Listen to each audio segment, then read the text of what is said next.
Night arrives with a slow hush that settles like dew, and the vault above turns into a quiet ledger of ancient lights. A person steps under that darkness and feels a soft rearrangement inside the chest, a loosening of days that have been knotted tight. Constellations appear as faint threads among bright points, and with the naming of those threads comes a calm that feels older than language. The sky is not a screen and not a clock. It is a spacious silence where attention widens, where the mind steps out of its own echo. Breath becomes unhurried before the observer even notices. The rhythm aligns with the unblinking intervals between stars. Inside the body, the parasympathetic branch of the nervous system begins its quiet work, turning down the alarms that daylight keeps lit. Pupils open, rods become the dominant storytellers, and color recedes while contrast grows. The physiology of low light invites gentleness, a shift toward the mode of listening. Constellations help the listening by giving the eyes a path to trace, a set of simple lines to follow through the dark.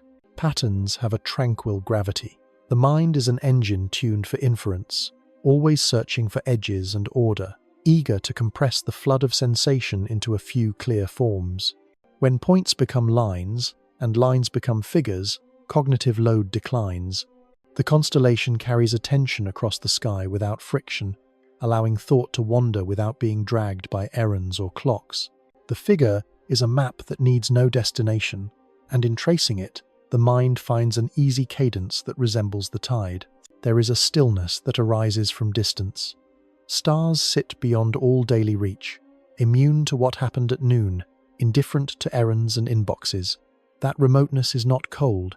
It is a comforting proof that existence contains scales of time and place where a single worry dissolves. Constellations make distance intimate. They place a touchable shape upon immensities. The bear and the hunter and the swan are not merely stories. They are frameworks that let a small life feel located within a larger order. Naming is a gentle craft. Once a pattern is named, the gaze returns to it with less effort, and repeat visits become a ritual. Rituals calm the body because they require low novelty and high familiarity. The named patterns serve as quiet mantras, recited with the eyes, forming loops that return to the same bright corners, then cross the same faint bridges. It is the visual equivalent of a repeating melody with slow tempo, easing the heartbeat, loosening the jaw, inviting long inhalations that settle low in the abdomen. Awe enters without announcement. Above, the dark has depth, and each point is both small and immense. The mind stretches to accommodate that paradox, and the stretch itself is soothing.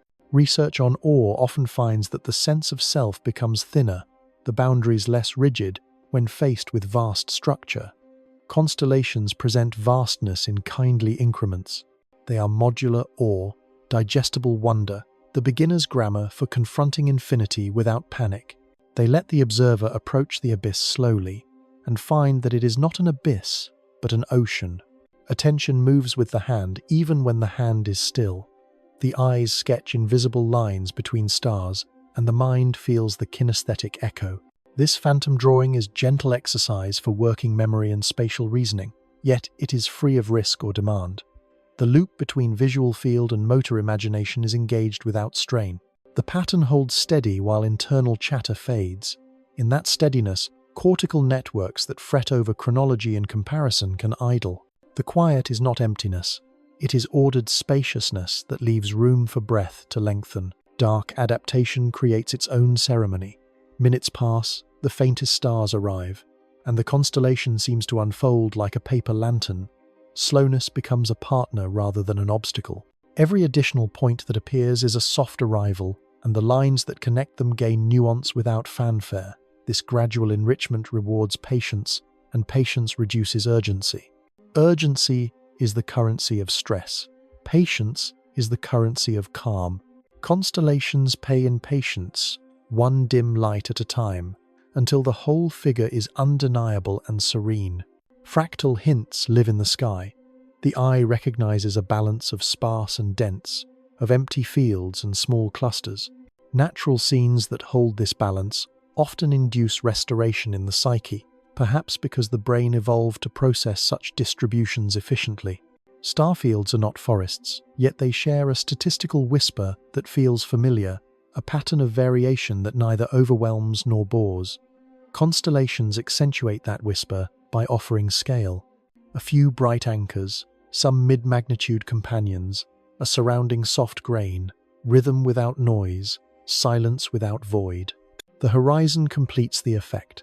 Constellations begin low, rise in patient arcs, and set without haste.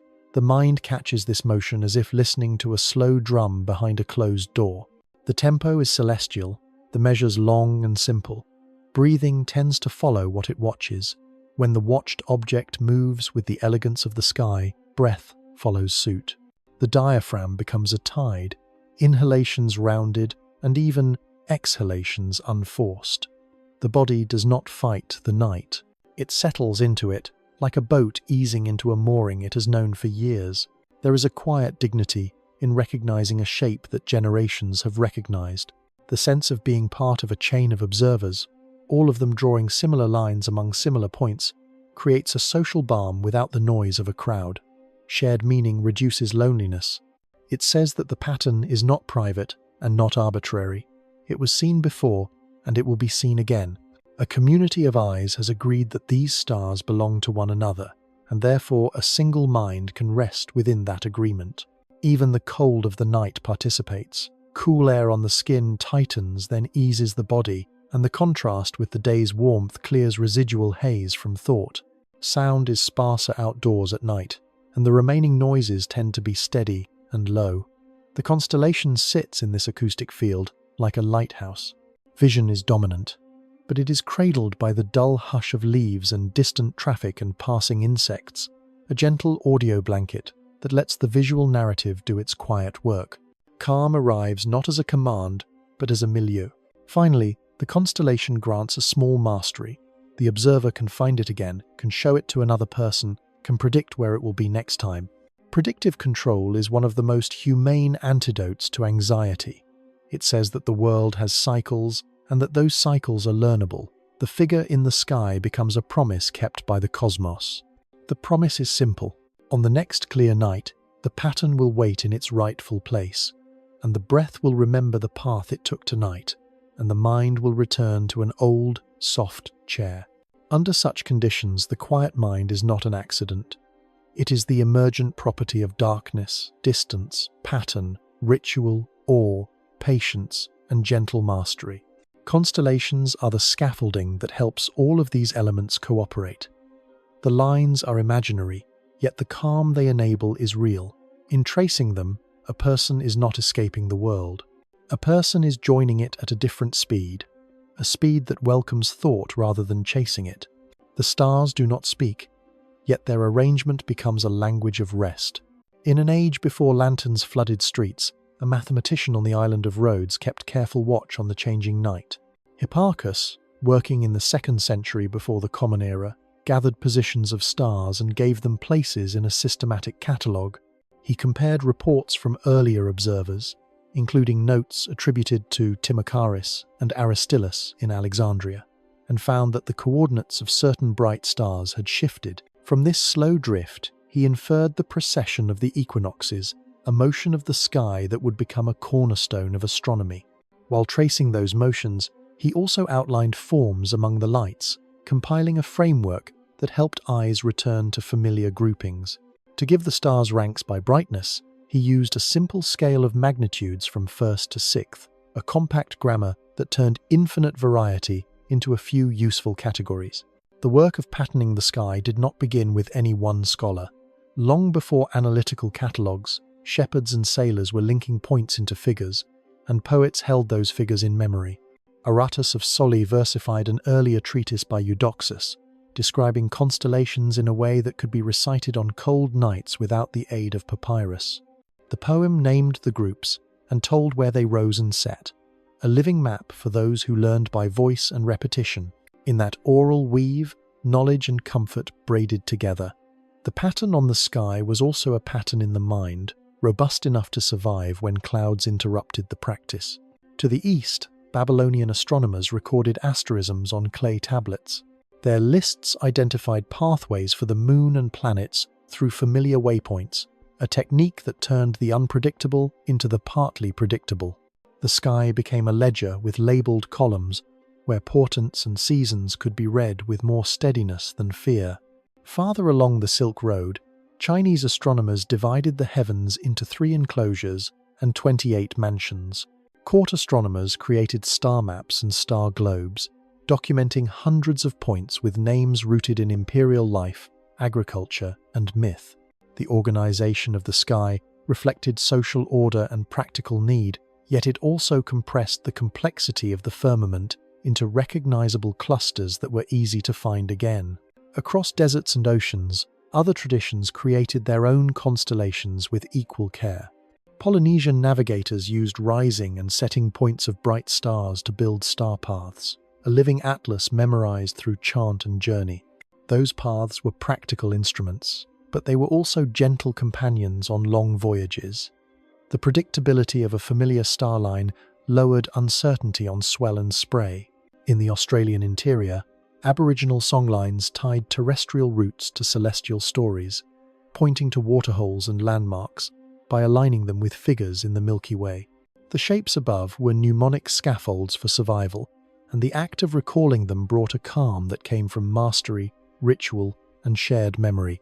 When the Roman world turned towards system and compilation, Claudius Ptolemy gathered and organized past knowledge in Alexandria during the 2nd century of the Common Era. His star catalogue in the Almagest listed more than 1,000 stars, assigning positions within a geocentric framework and describing 48 constellations for the sky visible from Mediterranean latitudes. Though the cosmology would be revised centuries later, the impulse to outline and to name proved durable. The list gave astronomers an external memory and gave casual observers stable targets. With labels and coordinates, the heavens became a place where one could point without hesitation and be understood by another. In the medieval period, a scholar in Persia opened a window for continuity. Abd al-Rahman al-Sufi composed the Book of Fixed Stars around the 10th century, describing constellations and individual stars with attention to brightness and color. He compared his observations with Ptolemy and added insights from the Islamic world. Illustrations showed the figures on both celestial globe and sky, allowing readers to invert the patterns as needed. The fixed stars had never been entirely fixed in culture, but this careful synthesis kept the thread unbroken and kept the figures useful for anyone who shared a horizon with them. In Europe, when monks preserved texts through winter centuries, constellations resided alongside scripture and calendar. They helped place feast days and planting cycles within the seasonal arc of the sky. The patterns offered a reliable calendar for people who did not own clocks. To know that a certain figure rose just before dawn in late summer was to feel the slow metronome of the year. That sense of tempo became a public asset, a rhythm available to all who could step outdoors and look up, a rhythm that soothed precisely because it was indifferent to wealth or rank. By the time of the first telescopes, the named formations had become an established lattice. Galileo's spyglass multiplied stars in the belts and swords of familiar figures, but even the denser fields did not erase the comfort of the outlines. Rather, they enriched the backdrops that citizens and scholars had already learned to trace. The naming allowed observers to share discoveries without confusion. A companion near a particular bright star in a defined group could be found again by others in distant cities. Ease of reference spared the attention that would otherwise be spent on frustrating searches. That saving of effort is a quiet form of relief. In homesteads and along coasts, hearth stories made the figures domestic. A parent could lead a child outside, lift a finger, and draw a line from bright corner to bright shoulder to faint knee. By repeating these household tours across seasons, families created an intergenerational familiarity with the night. That familiarity worked like a key to a small garden. The gate could be opened any time clouds parted, and inside waited trusted shapes. The act of finding them again created a gentle continuity that stood against the irregularities of weather, harvest, or illness. Archives hold hints of how people physically learned these lines. Margins of manuscripts show sketched hunters and birds, crudely drawn but accurate in their placement of the brightest points. Mariners' logs mention alignments used to hold a course. with phrases that indicate more than function. The words read like small prayers to stability. Even when science took a different form, the practical mapping was preserved in language that emphasized calm at the helm, or a watch conducted without anxiety when a certain star group stood clear over a particular spar. In villages without written charts, constellations lived in songs. The sequence of stars became verses, and the path from verse to verse mirrored the arc across the sky. A singer could guide attention from horizon to zenith and back, keeping timing with breath and with the slow rotation of Earth. The social performance included pauses that matched the time needed for a rising star to clear a tree line. Slowness was built into the procedure, and slowness is a cousin of quiet. The ceremony of naming created a predictable pace, and that pace fostered composure in the listeners as well as the leader. Artifacts from many cultures reveal instruments for aligning vision with story. Planispheres made of wood or metal offered rotating discs that brought selected hours and dates into focus, showing which constellations would dominate at given times. Star globes presented the figures in relief, inviting fingertips to run along the lines in daylight and prepare the mind for night. Simple tools for humble tasks, yet they were portals to an experience that modern language might call mindfulness. Turning a disc to watch the sky change at a controlled rate rehearsed the act of meeting real darkness with patience rather than impatience. The evolution of the night map often followed a common path. First came raw noticing of bright points, then crude shapes that served as memory aids for weather and season, then consistent names that could be passed among peers, then more rigorous catalogues that anchored the names to coordinates. Each step reduced friction. Each step made the experience of looking up less laborious and more like revisiting a familiar neighborhood. In that neighborhood, the streets were safe because they were known, and the lights above each crossing had long been given friendly names. In palaces and farmyards alike, those names moved attention from worry to wonder.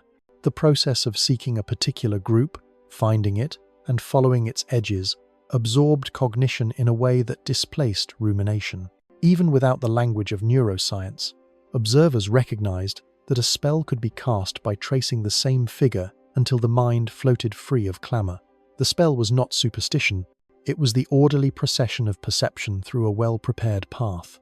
When senses are granted a clear route, they travel without conflict, and the rest of the mind learns to loosen. The quiet that settled around such practices was not an accident of nostalgia.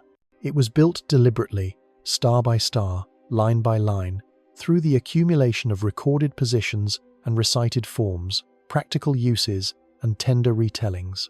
The approach of Hipparchus, the compendia that followed, the star law that spread by voice and craft, all contributed to a human technique for facing the night without fear. The technique has endured because it works. It turns the largest stage into a set of reachable landmarks, and it turns attention into a companion rather than a taskmaster. It begins like a small paradox. A scatter of nuclear furnaces flung across interstellar space should feel meaningless, and meaninglessness usually stirs unease. Yet when lines are imagined between those lights, tension slackens. The calming effect arrives precisely where arbitrariness ought to provoke discomfort. A puzzle stands quietly at the edge of vision. Why does an invented outline over a random field slow the pulse rather than quicken it? Visual systems carry an appetite for organization that borders on hunger. Edges, alignments, and symmetries are devoured with relief because they allow compression. Many signals become a few. When countless points are seen as a figure, the brain trades a large storage bill for a smaller one. The conversion is a neurological thrift that feels good. Pleasure follows efficiency. The surprise lies in how strong the effect becomes when the figure is not only sparse but also imaginary. A drawn thread that exists only in attention still lightens the internal load. At the level of prediction, the quiet makes even less sense until one considers how the mind is built. The brain is a forecasting engine, forever comparing expectations with incoming data. Prediction errors are metabolically costly. They push arousal upward and recruit circuits that prepare for change. A star field presents very little change across seconds, but it also offers no built-in structure. The absence of structure leaves predictive models wide and uncertain. Imagined lines narrow the model space. When the model narrows, error signals fall. Less error reads as safety. Safety draws the autonomic dial toward the calm side. The body interprets imaginary order as real relief because the math of uncertainty, not the philosophy of truth, runs the control panel. Another thread in the contradiction lies in how attention is held. Tasks that demand strain can quench rumination for a while, but they leave fatigue. Tasks that allow attention to rest on soft patterns do something gentler. The eyes glide, the mind engages without gripping. Psychologists call this soft fascination. It captures just enough bandwidth to quiet inner noise without placing a tax on the system. Constellations are ideal candidates for soft fascination. The spacing between bright points, the modest number of steps in a path, and the unhurried movement across the night give the brain something to do that is both effortless and absorbing.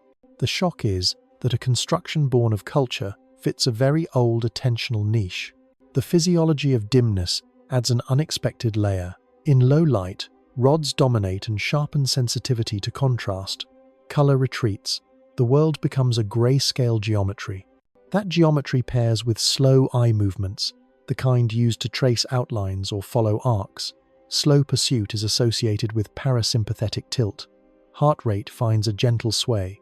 Breath synchronizes with the tracking of luminous anchors. A few minutes of that coupling can flip a switch. Chemistries that favor wakeful calm rise. Chemistries that push fight or flight settle. The body treats a lesson in imaginary geometry as if it were a change in weather. It is tempting to assign the soothing effect solely to familiarity, but even first encounters with a clear figure can soften the mind. Novelty usually excites. Here, novelty in the shape of a discovered pattern quiets. The reconciliation sits in the distinction between content and form. The content is new, the form is already known at a deep level. Triangles, arcs, and crossing lines have accompanied perception since infancy. Faces, rooms, and paths carry those same primitives. When a constellation presents a simple composition of those forms, recognition runs ahead of experience. The new arrangement feels old. Oldness implies safety. Safety unknots vigilance. Memory networks provide another surprising route to ease. The hippocampus stores routes and places. Even in darkness, it loves a map. A group of stars arranged as a hunter or a dipper becomes a map without a ground to walk. Yet the map still triggers spatial coding. That coding engages low-frequency rhythms that guide exploration and learning. Those rhythms are also friends of calm. A mind that believes it is navigating tends to turn from abstract worry to concrete location.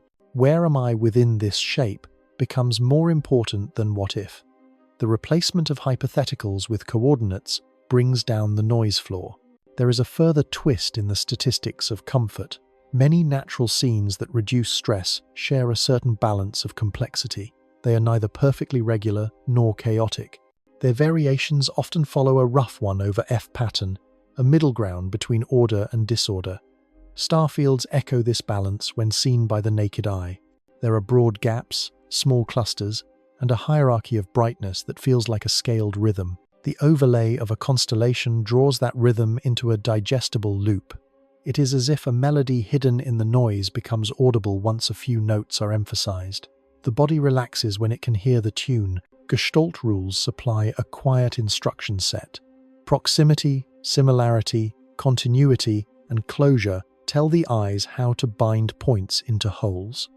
These rules operate beneath deliberate thought. They work quickly and automatically.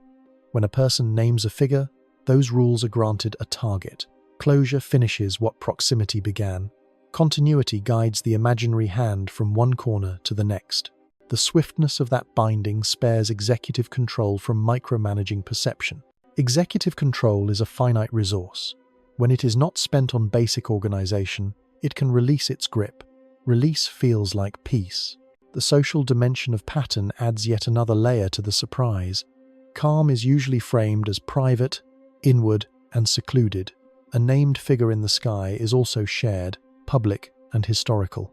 One would expect the social weight to complicate the gentle inwardness, but it often does the opposite. Shared labeling reduces the burden of private choice. The observer does not have to invent a new logic of the sky every evening.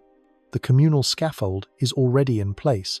Paradoxically, the offered structure frees the solitary mind to wander without worry about being lost in its own invention. Awe complicates the analysis in a pleasing way. Awe can be destabilizing when it arrives, as a sudden confrontation with vastness. Loss of control usually follows. Yet awe can also deliver humility without threat when the vastness is mediated by structure. Constellations mediate. They are small handholds on a cliff that would otherwise defeat approach. The handholds do not eliminate the height. They allow safe ascent. Calm is not the absence of scale. Calm is the presence of grip. That is the subtle reversal at work in the night. Imaginary grips underwrite very real ease. There is a counterintuitive arithmetic at play with time. The lights used for these figures are souvenirs from different eras, some from hundreds of years ago, some from thousands. The gaps in their distances mean that a figure is a collage of ages. That collage ought to amplify the sense of strangeness. Instead, it rarely intrudes. The mind accepts the figure as a single moment because attention paints its own synchrony. The synchronization effect reduces temporal dissonance. Less dissonance means fewer alarms. Even the deep time embedded in starlight gets folded into an agreeable present. Doubt offers a final difficulty. If the lines are pretend, does the comfort they grant amount to a trick? Tricks should not endure.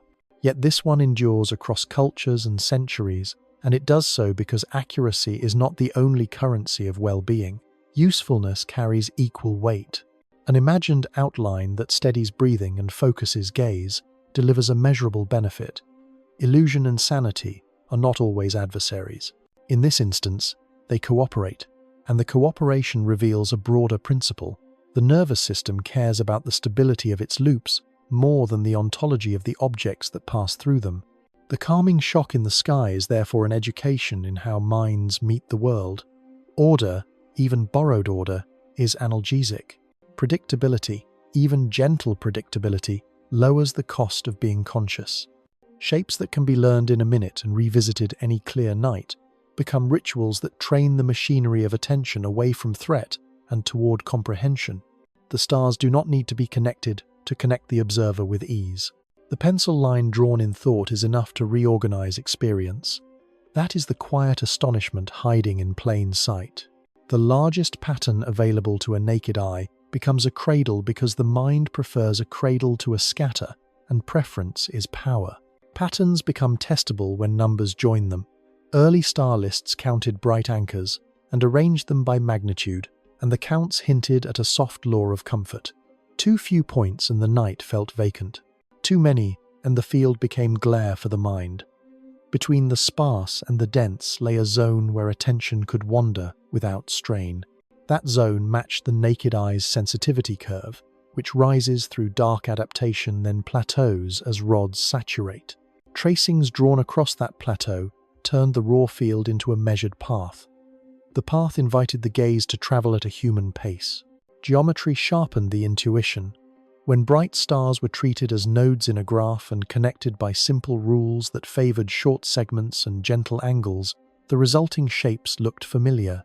Many classical figures resembled the shortest networks that still bound their anchor stars.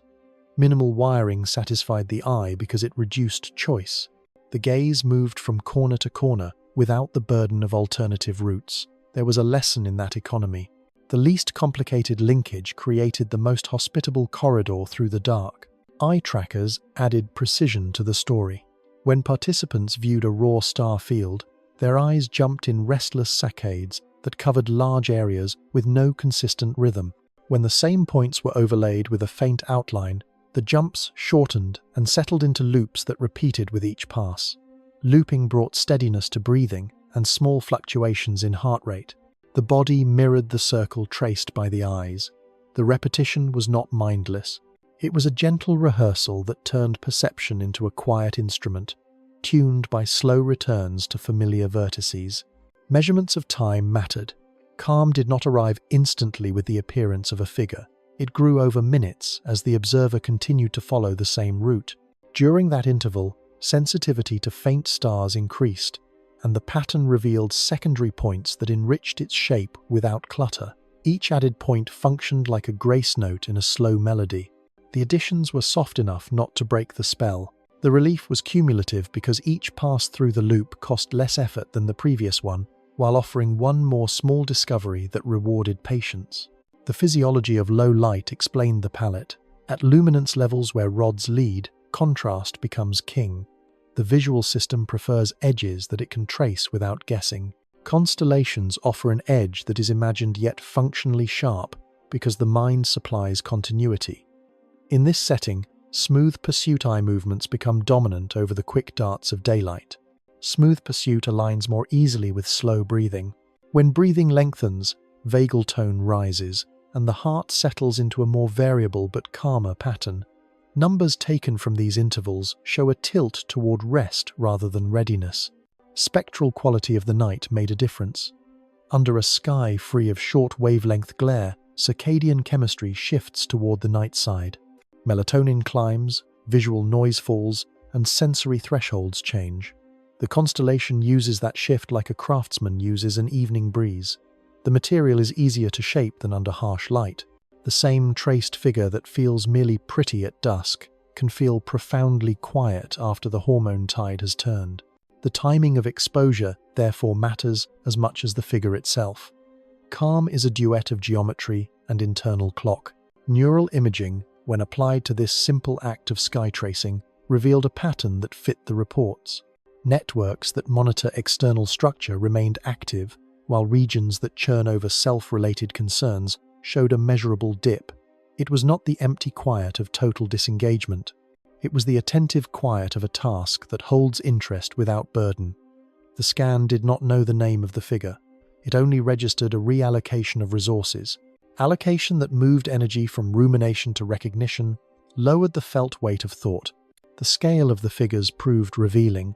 Very large shapes that spanned a hemisphere lost their soothing quality, perhaps because the neck and torso could not remain still while following them. Very small shapes felt trivial, offering no sense of journey. Calming figures tended to occupy a band of angular sizes that invited a small head turn or a slow sweep of the eyes across a few hand widths at arm's length.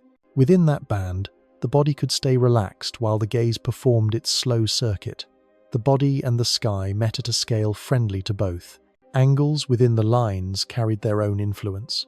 Acute triangles sharpened attention and induced a subtle alertness. Right angles felt architectural and stable. Obtuse bends flowed more easily and produced longer dwell times at the corners, as if the gaze were lingering at gentle bends in a river. Many popular figures turned out to be mixtures that favored the gentler range, with an occasional sharper joint to keep the line articulate. The mix produced a cadence of focus and release. Focus at the corner, release along the segment. The cadence matched the natural rhythm of inhalation, followed by longer exhalation. Repetition across nights created another layer of data. People who returned to the same figure reported a shortening of the time needed to achieve quiet. The effect resembled procedural learning. Once the path was stored, reacquaintance required fewer corrections. Fewer corrections meant fewer small bursts of arousal driven by error signals. Mastery did not breed boredom because the dark adds novelty at the threshold of perception. Thin veils of cloud, slight shifts in humidity, and the Earth's rotation altered the background just enough to keep the ritual alive without turning it into labor. Weather, even when uncooperative, taught patience that fed the same outcome.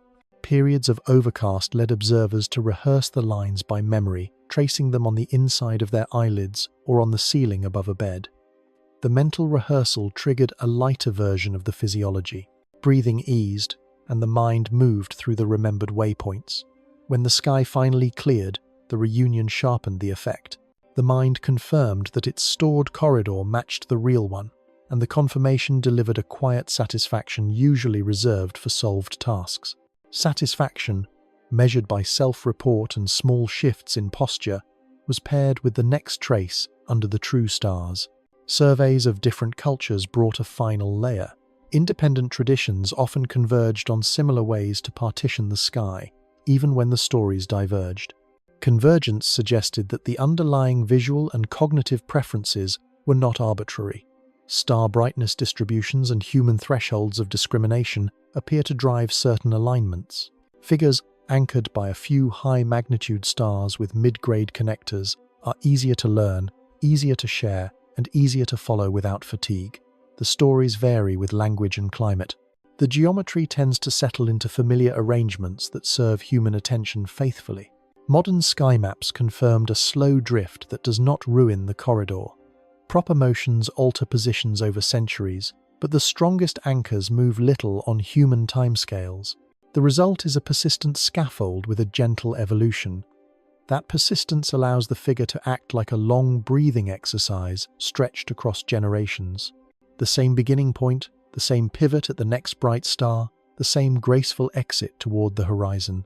The continuity makes the method reliable, and reliability deepens the response in the body, which trusts what repeats without fail. Even instruments designed for precision photography added to understanding.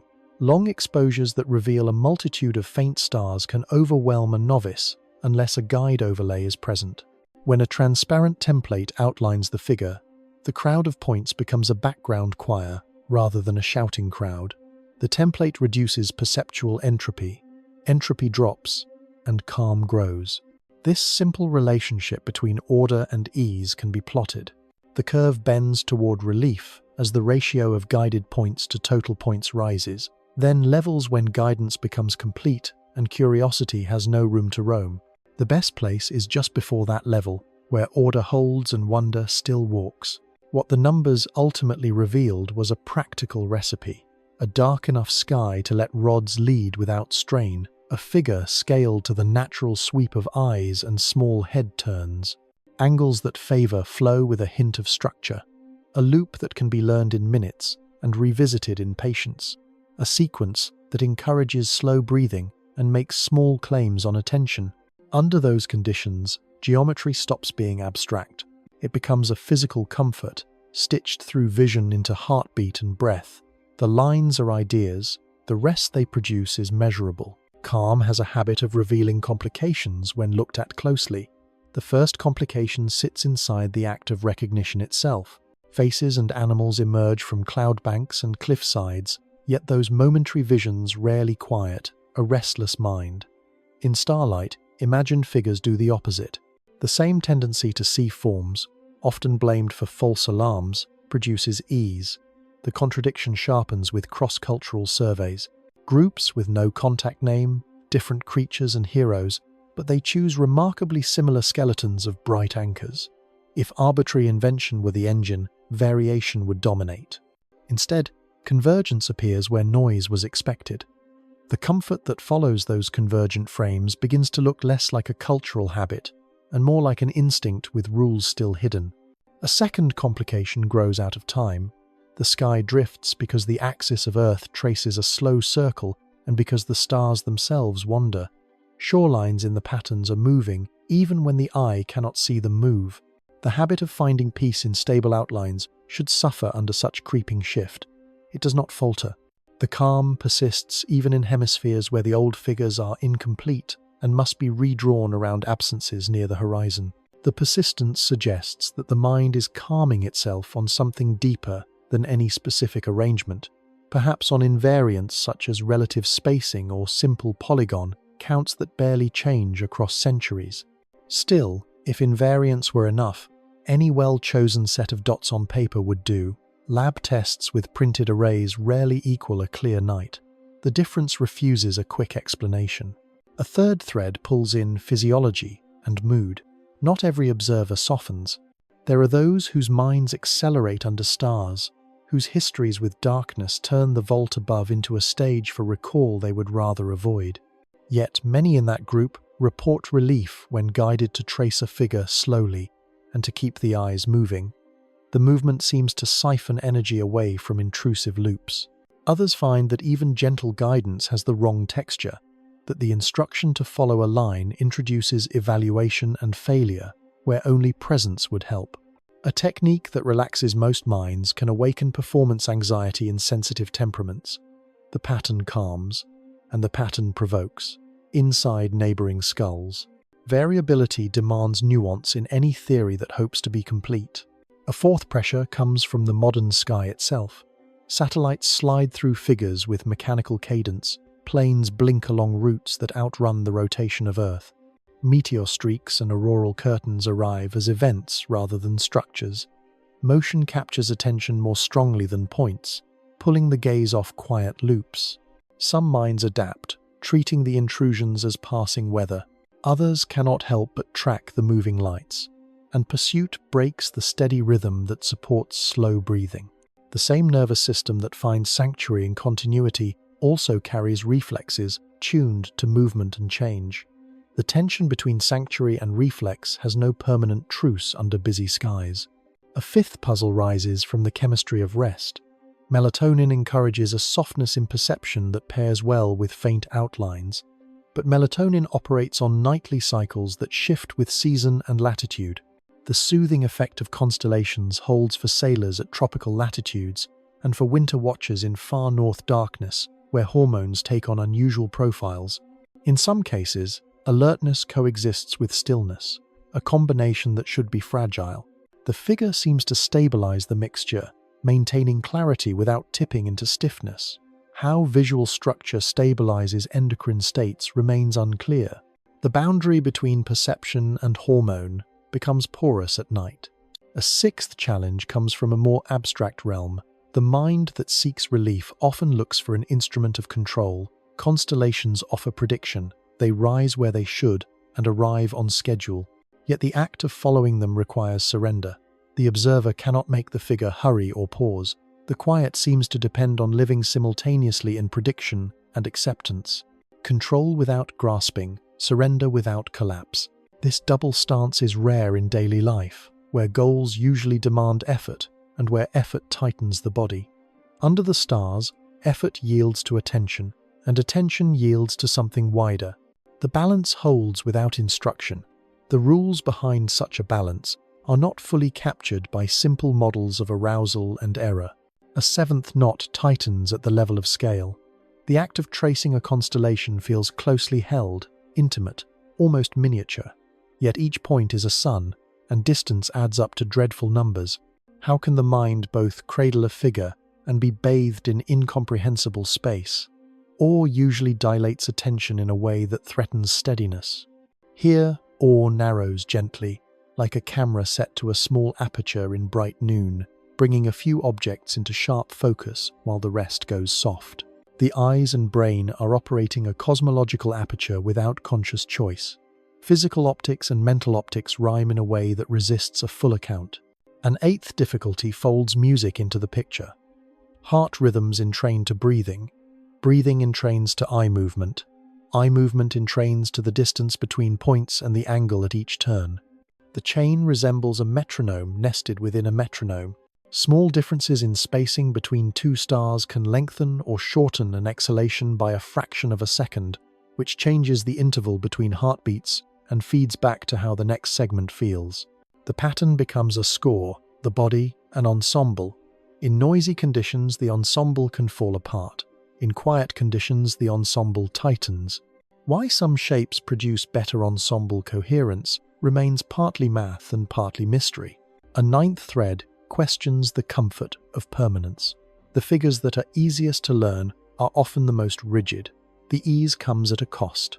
With time, repeated outlines can turn stiff, losing the freshness that keeps attention present. Yet a small adjustment in where an observer begins, or a pause at a lesser-known star along the way, renews the corridor. The capacity for renewal without reinvention complicates any claim that comfort depends on novelty or on perfect repetition. The sweet spot seems to lie in micro-variation within a stable frame. Quantifying micro-variation in crowds of observers has proven difficult, and until it is measured, causes remain hypotheses wearing poetic clothes. A 10th question points back to color. Under true dark, hue fades and brightness leads. Under suburban compromise, stars twinkle through a haze that shifts red and blue at the edge of perception. Some report that the warmth of the brighter points softens the figure. Others notice that chromatic noise fatigues the eye and blurs the very segments required for calm. The same constellation can soothe on a mountain and irritate near a highway overpass. laboratory light fields, can simulate sky glow and predict which conditions will help or hinder, but real air is never as obedient as a controlled room. The discrepancy keeps the explanation provisional. An 11th thread touches on memory and forgetting. People who learn a figure deeply sometimes misremember it in charming ways during daylight. They add an extra point or shift a corner. At night, under the true stars, the errors vanish, as if the retinal map corrects the cognitive guess. The realignment happens without argument. Vision tutors memory with a single glance. The relief that follows such correction has a special flavor, a release from doubt about whether the world still matches the inner drawing. Not all forms of doubt are healed by contact with reality. This one is. The peculiar kindness of that correction suggests that perception grants a rare moment of authority to the outside. A 12th puzzle involves scale inside the body. Small children who barely know the names of shapes can be led to trace a simple figure with a finger in the air while looking up, and the act often quiets them. The bridge from motor play to celestial geometry crosses developmental stages. The language of triangles and arcs seems to travel well between ages. Elderly observers facing crowded thoughts discover that the same act can lower the chatter without requiring memorization. A technique that performs across the lifespan with little teaching argues for a basic channel in the nervous system, ancient and sturdy, not easily bent by trends in culture. A 13th tension appears when instrumentation enters the ritual. Photography and binoculars reveal stars known in catalogues, but invisible to naked sight. The added points should dilute the clarity of the corridor. In practice, the tools often deepen loyalty to the original outline. The pattern becomes a landmark against which new discoveries are placed like small villages around a familiar city. The initial simplicity becomes a parent map for complexity. Calm survives in the presence of detail because it has a home to return to after small excursions. Why the return feels so satisfying lacks a clean equation. A 14th and final complication peers over the horizon of habit.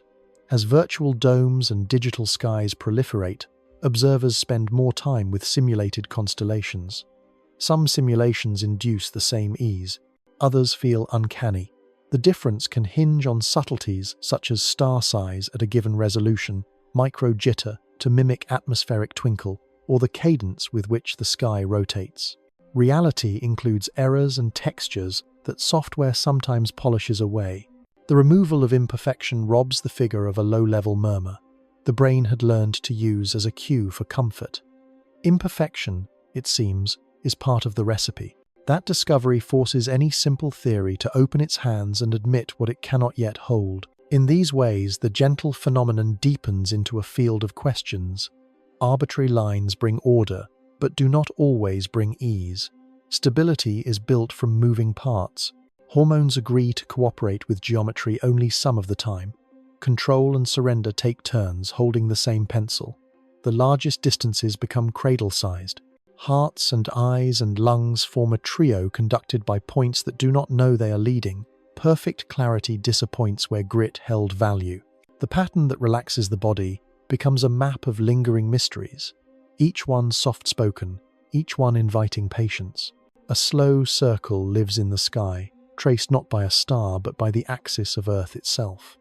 The planet leans at an angle, and that lean points like a giant spindle toward a place among the stars that is never quite the same. Over thousands of years, the direction of that lean drifts.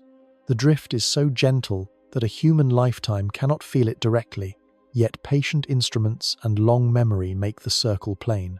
Astronomers call the motion precession. It is the quiet turning of a top that never falls, a wobble governed by gravity's persuasion on a tilted world. The rate is modest. Each year the equinox points slide along the path of the sun by about 50 arcseconds. A full loop takes roughly 26,000 years. The numbers sound dry until one imagines the consequence. The north point on the sky wears different guardians across eras. For a while, the title belongs to Polaris. Long ago, the honor leaned toward Thuban in Draco. Far ahead, it will graze close to Vega. In the south, sailors learn names like Sigma, Octantis, and Acrux, aware that the southern top also wanders. The pole is not nailed in place. It is a slow pilgrim among the constellations, Precession arises because Earth is not a perfect sphere. The equator bulges. The moon and sun pull on that bulge, trying to straighten the planet's tilt. The attempt does not erase the tilt. It turns the tilt around the vertical, much as the force of gravity on a spinning top produces a slow sweep of its axis. That sweep moves the celestial coordinates as surely as a map shifts under a fingertip. What was once at right ascension of one value ages toward another. The catalogue keeps up by attaching a date to the positions. A star's address always wears a season stamp. There is a rhythm layered upon the long circle. The nodal cycle of the moon adds a small sway of roughly 18.6 years called nutation. An even subtler oscillation called the Chandler wobble shifts the axis over 14 months or so. These motions are small compared with the main precessional arc, yet they add texture that careful observers can measure. Texture matters because reality rarely moves in a perfect curve. The little shivers are part of the signature that proves the giant wheel is turning. The tilt itself breathes. Over tens of thousands of years, the inclination varies between a bit more than 22 degrees and a bit less than 25. This variation shapes climate through changes in the contrast of the seasons. The mathematics of these slow cycles were worked into ideas that connect orbital geometry with ice and warmth. Even without reading a graph, a watcher can hear the implication. The same sky that grants tranquil patterns is the same machine that drives deep time weather. The figures above do not stand apart from earthly life. They are connected to the cadence of oceans and the spread of forests through the tilt that points them. Precession alters the backdrop of the sun at equinox and solstice. The moment when day and night balance is not fixed to one set of stars. That balance creeps along the constellations. Calendars built on stellar alignments must reconcile with this creep, or slowly drift out of step with seasons. Some traditions tie the year to the sun's cycle alone and let the stars slide. Others anchor festivals to stars and accept a slow migration of season. Both strategies acknowledge the same engine in the sky, a patient clock whose tick is longer than any crown or nation. Rising times of familiar shapes also change. A figure that once rose at midnight in a certain month will, many centuries hence, rise nearer to dawn. The shift is too slow for a single watcher to chart by eye, yet records compare like layers of tree rings. The change reassures in an odd way. It says that there is movement hidden inside what looks like stillness, and that the movement is so gentle that it does not threaten a single night's quiet. Patience becomes the key.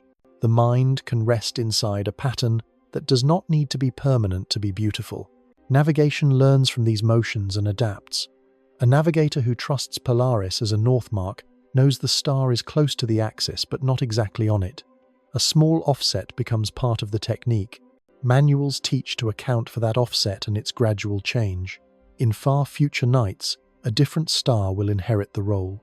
The sea will welcome new apprentices to a skill that is older than most writing. The continuity of practice stands beside the slow change of sky, and the partnership between continuity and change reads as a lesson in serenity. A steady course can be maintained even as the reference drifts by fractions that only accumulate across generations.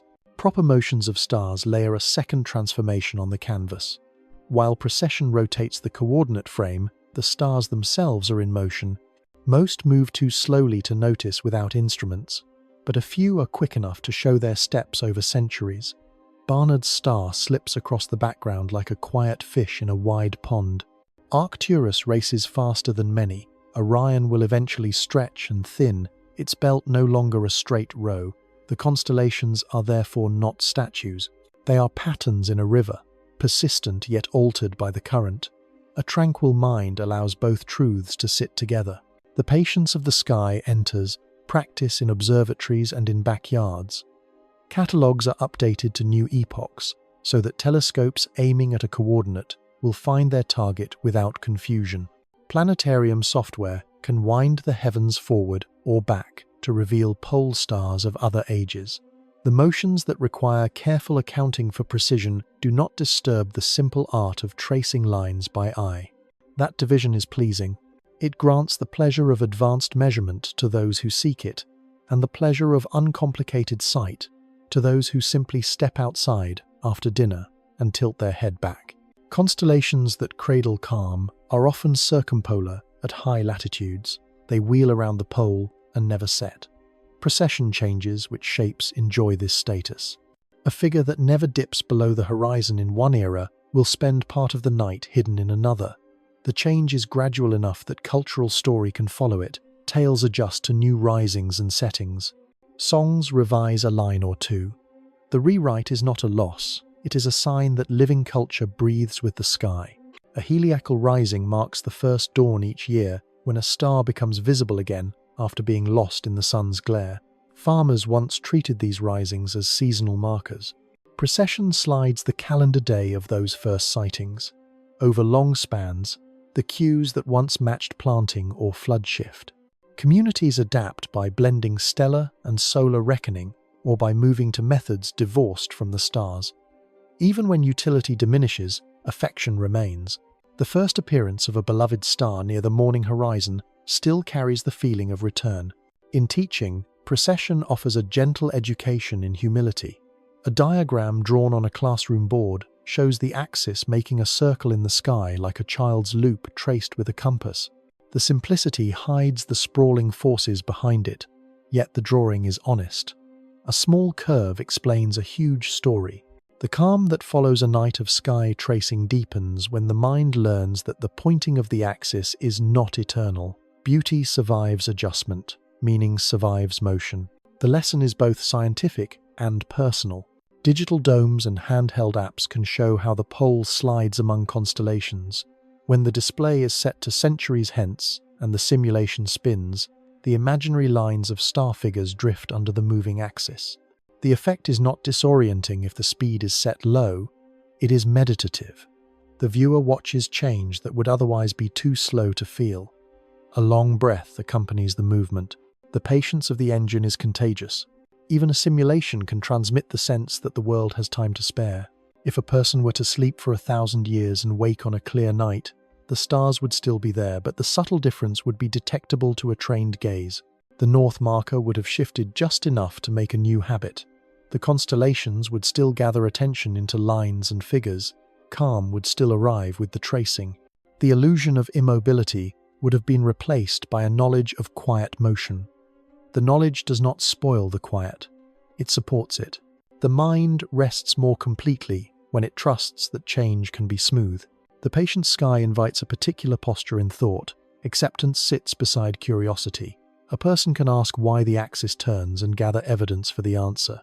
The same person can lie on a blanket and follow the slow wheeling without any calculation at all.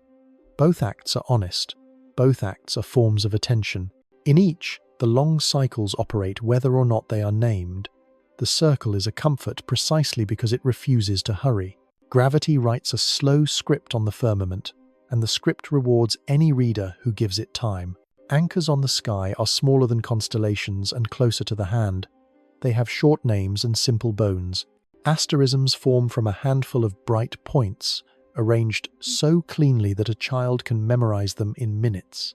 The Big Dipper in the north, the Southern Cross below the equator, the summer triangle spanning warm nights, the teapot lifting steam along the Milky Way, Orion's belt cutting a straight line through winter air. Each is a compact tool as well as a picture. Tools carry a special kind of comfort. They give the watcher something to do that succeeds. The Big Dipper earns its reputation as an anchor by combining clarity with instruction. Two outer stars of its bowl make arrows that point to Polaris. Following that small line settles orientation. North is no longer a guess. Once north is found, direction becomes a solved problem, and the body lets go of a layer of vigilance that it did not know it was carrying. The Dipper then becomes a clock. Its handle and bowl rotate around Polaris through the night. A trained eye can read the hour roughly by the position of the ladle. Even an untrained eye feels the rhythm. The same shape that points becomes a timepiece. Prediction grows dense around it, and prediction is soothing. In southern latitudes, the cross takes the role of guide. Extend the long axis 4.5 times to reach the south point on the horizon. Nearby pairs of stars, called the pointers, help confirm the orientation. The geometry is crisp, easy to teach, and easy to test in a few minutes of careful watching. The clarity does more than aid navigation. It creates a fast path to competence. A person who can step outside, look up, and name south without turning to a device experiences a small sovereignty. That sovereignty quiets a brain accustomed to outsourcing certainty to screens. Asterisms exist to be hopped from. Star hopping is the craft of moving from an obvious shape to a fainter target by tracing short, reliable segments. The method turns a vast search into a series of short walks. Orion's belt offers a perfect example. Run the line down and left to a bright blue star that burns low in winter. That star marks a river of light and the mouth of a great dog. Run the line up and right to a fiery eye in a V of faint stars that suggest the face of a bull. Each hop is a victory. Victory builds confidence. Confidence lowers the need for urgency. The summer triangle is an anchor that doubles as a map of the Milky Way's spine. 3 bright stars stand at long distances from one another and yet share a simple geometry that is hard to miss. The band of the galaxy runs through the triangle like a translucent ribbon. Once the eyes locate the 3 corners, the mind is ready to notice the soft grain between them. The grain becomes river, and the river becomes a quiet invitation to trace along its flow. Attention spreads in a controlled way, guided by the triangle's corners. The simplicity of the frame lets the complexity of the background feel friendly. Sagittarius presents a pot with a handle tilted toward the center of the galaxy. The teapot gathers star fields like steam rising from its spout. The image is childlike and precise at once. It says that the richest star clouds of the season sit just there, a few hand-widths above the horizon in certain months and latitudes. An observer who learns this trick gains a map to abundance. The ease of finding wealth in the sky with a single kitchen image turns effort into play. Play quiets even diligent minds because it reframes success as exploration rather than test. Smaller anchors live in less famous corners. The Coathanga hangs in a dim patch as a straight bar with a tiny hook, a visual pun so clear that it provokes a soft laugh the first time a new watcher finds it in binoculars. The keystone of Hercules marks the doorway to globular clusters that bloom like ancient city lights, and the graceful S of Cassiopeia replaces a compass rose for travelers of the north. Asterisms of this scale act like stepping stones that cross what would otherwise be a wide stream. Fear of slipping fades when the stones are close together and large enough for the foot. Ease grows from several properties that anchors share. They use bright stars as corners or endpoints, so the first step is simple. They employ short segments and gentle bends, so the eye can follow without hesitation. They sit where horizon to zenith sweeps are comfortable for the neck and shoulders. They repeat across hours and seasons, so memory can latch without strain. Each property reduces uncertainty. The reduction shows up in muscles as much as in thoughts. Shoulders drop, jaw slackens. Breath finds a low anchor of its own. The hand loves to mimic the eye. Many backyard watchers hold a fist or spread fingers at arm's length to measure separation. Asterisms teach that crude measure quickly. 2 fists from the dipper's bowl to the pole star. A stretched hand to cross the triangle's long side. A knuckle or 2 to walk along Orion's belt from left to right. The body becomes a ruler. Any tool that turns the body into its own instrument diminishes the feeling of dependency. Independence has a quiet texture that does not need to be spoken. It is felt in the ease with which the next segment begins. Anchors also bring the gift of teaching. A person who can demonstrate asterisms to someone else gains a second wave of calm. Instruction organizes attention even more firmly than solitary practice. The act of pointing, naming, and waiting for the other person to nod sets a pace that resists rushing. Shared success unspools oxytocin and other social chemistries that help the heart find a pleasant variability. The sky becomes classroom and campfire at once. Quiet expands to include 2 bodies rather than 1. There is a gentle discipline in using anchors to discover faint, deep sky objects. The dipper's handle arcs toward an orange guardian and then spikes toward a blue jewel. Between them lies a honeypot of a cluster that rewards a patient look. The keystone holds a round, ghostly globe that takes averted vision to draw out. The teapot aims toward a lagoon where gas glows under the birth cries of stars. Each find arrives after a methodical walk from anchor to target. Each success hardens the sense that the world can be approached by simple steps. Anxiety loses ground when steps are clear. Asterisms endure through light pollution better than constellations because they are built from the brightest points. Urban watchers learn to salvage serenity by leaning on these shapes when the dimmer threads are erased. The triangle still shows, the belt still cuts its straight path, the cross still signposts the pole. Using what remains when much has been taken is its own kind of resilience. Resilience feels quiet from the inside. It is the sound of adaptation working. Season blends with utility to add poetry to these frames. The triangle appears during warm nights when people linger outdoors and let conversations ramble. The belt arrives in cold air that clears noise from the head as thoroughly as it clears haze from the sky. The teapot smokes above southern trees when crickets are loud, and the Milky Way looks like spilled salt. The cross stands in winds that smell of sea and eucalyptus. Anchors feel like parts of weather as well as parts of space. The link between climate and figure gives the body another rhythm to borrow. Misleading shapes exist and teach caution.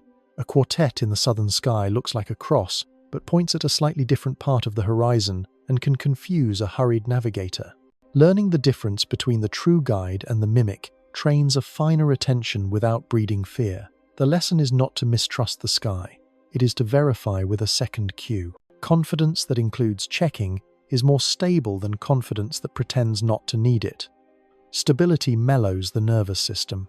Instruments do not cancel the service of anchors. A telescope mount can track with precision, and a phone can overlay guides. Yet the fastest route to a small galaxy or a smoke ring of a nebula still begins with a quick glance at a familiar ladle or triangle or belt. The toolset built into the flesh remains immediate when batteries fail or a screen glares. Knowing this keeps reliance in proportion. Proportion itself has a calming sound, like a chord tuned without beats. Asterisms do one quiet task better than any device. They say, start here. The first step in any search carries the most friction. Friction is the enemy of ease. A clear start dissolves it. Once the first star is found, and the first short segment chosen, the rest unfolds like a path through low grass. By the time the eye reaches the target, or returns to the anchor for another try, the body has already settled. The mind has taken a walk and come back lighter. In these small shapes, the sky offers handles sized for a human grip. The handles do not move a machine, they move attention. Attention moved with confidence relaxes every other part of a person. That is the quiet gift of anchors. They are not the whole story. They are the place where the story becomes simple enough to enter without fear, and from which the story can widen without losing its calm. Night arranges physiology as carefully as a conductor arranges strings and woodwinds. As light fades, the pineal gland steps forward with a hormone that is shy under daylight. Melatonin rises, not as a shout but as a tide. Cells across the body read that tide as a signal to loosen, to shift metabolism toward repair, to slow the urgency that bright hours cultivate. Constellations live inside this tide. When eyes turn outward to quiet patterns, the inner chemistry is already bending towards stillness. The timing feels effortless because the environment and the body are partners in the same score. Dark adaptation begins within moments, but deepens over half an hour. Rods in the retina gain sensitivity, while cones surrender their authority. The world cools toward blue and grey in a phenomenon painters call the Purkinje shift. Brighter reds fade faster than cooler hues, and the stars that once seemed faint step forward. With rods on duty, vision trades detail for sensitivity and colour for contrast. The trade is favourable for tracing simple lines among points. Sharp contours are unnecessary. What matters is the persistence of small lights and the ease with which the gaze can follow them. The visual system moves from the chatter of daytime colour to the low hum of night contrast, and calm thrives in that hum. Pupils widen, letting more starlight reach the photoreceptors. The iris moves with a rhythm that mirrors breath and heart, tightening slightly on exhalation and easing on inhalation. The rhythm is a feedback loop, not a coincidence. In quiet settings, elongated exhalation lifts vagal tone and invites a more variable heart pattern associated with rest. Respiratory sinus arrhythmia becomes pronounced. The gently wandering intervals between beats match the slow scanning of the sky. Constellation watching encourages this cadence without instruction. The eyes glide along segments, pause at vertices, and glide again. The body hears the glide and answers with longer breaths. Accommodation shifts to infinity when attention goes to distant objects. Muscles in the eye relax because there is no near focal demand. Jaw and neck often follow, surrendering small strains that accumulate in rooms filled with screens and close work. The posture of looking far is a posture of release. Shoulders fall back, the chest opens. Even small adjustments in stance alter blood flow through the thorax and make breathing easier. A body designed to scan horizons appreciates a chance to do its original work. The stars provide a horizon at the greatest possible distance, with none of the threat that a real horizon can sometimes announce.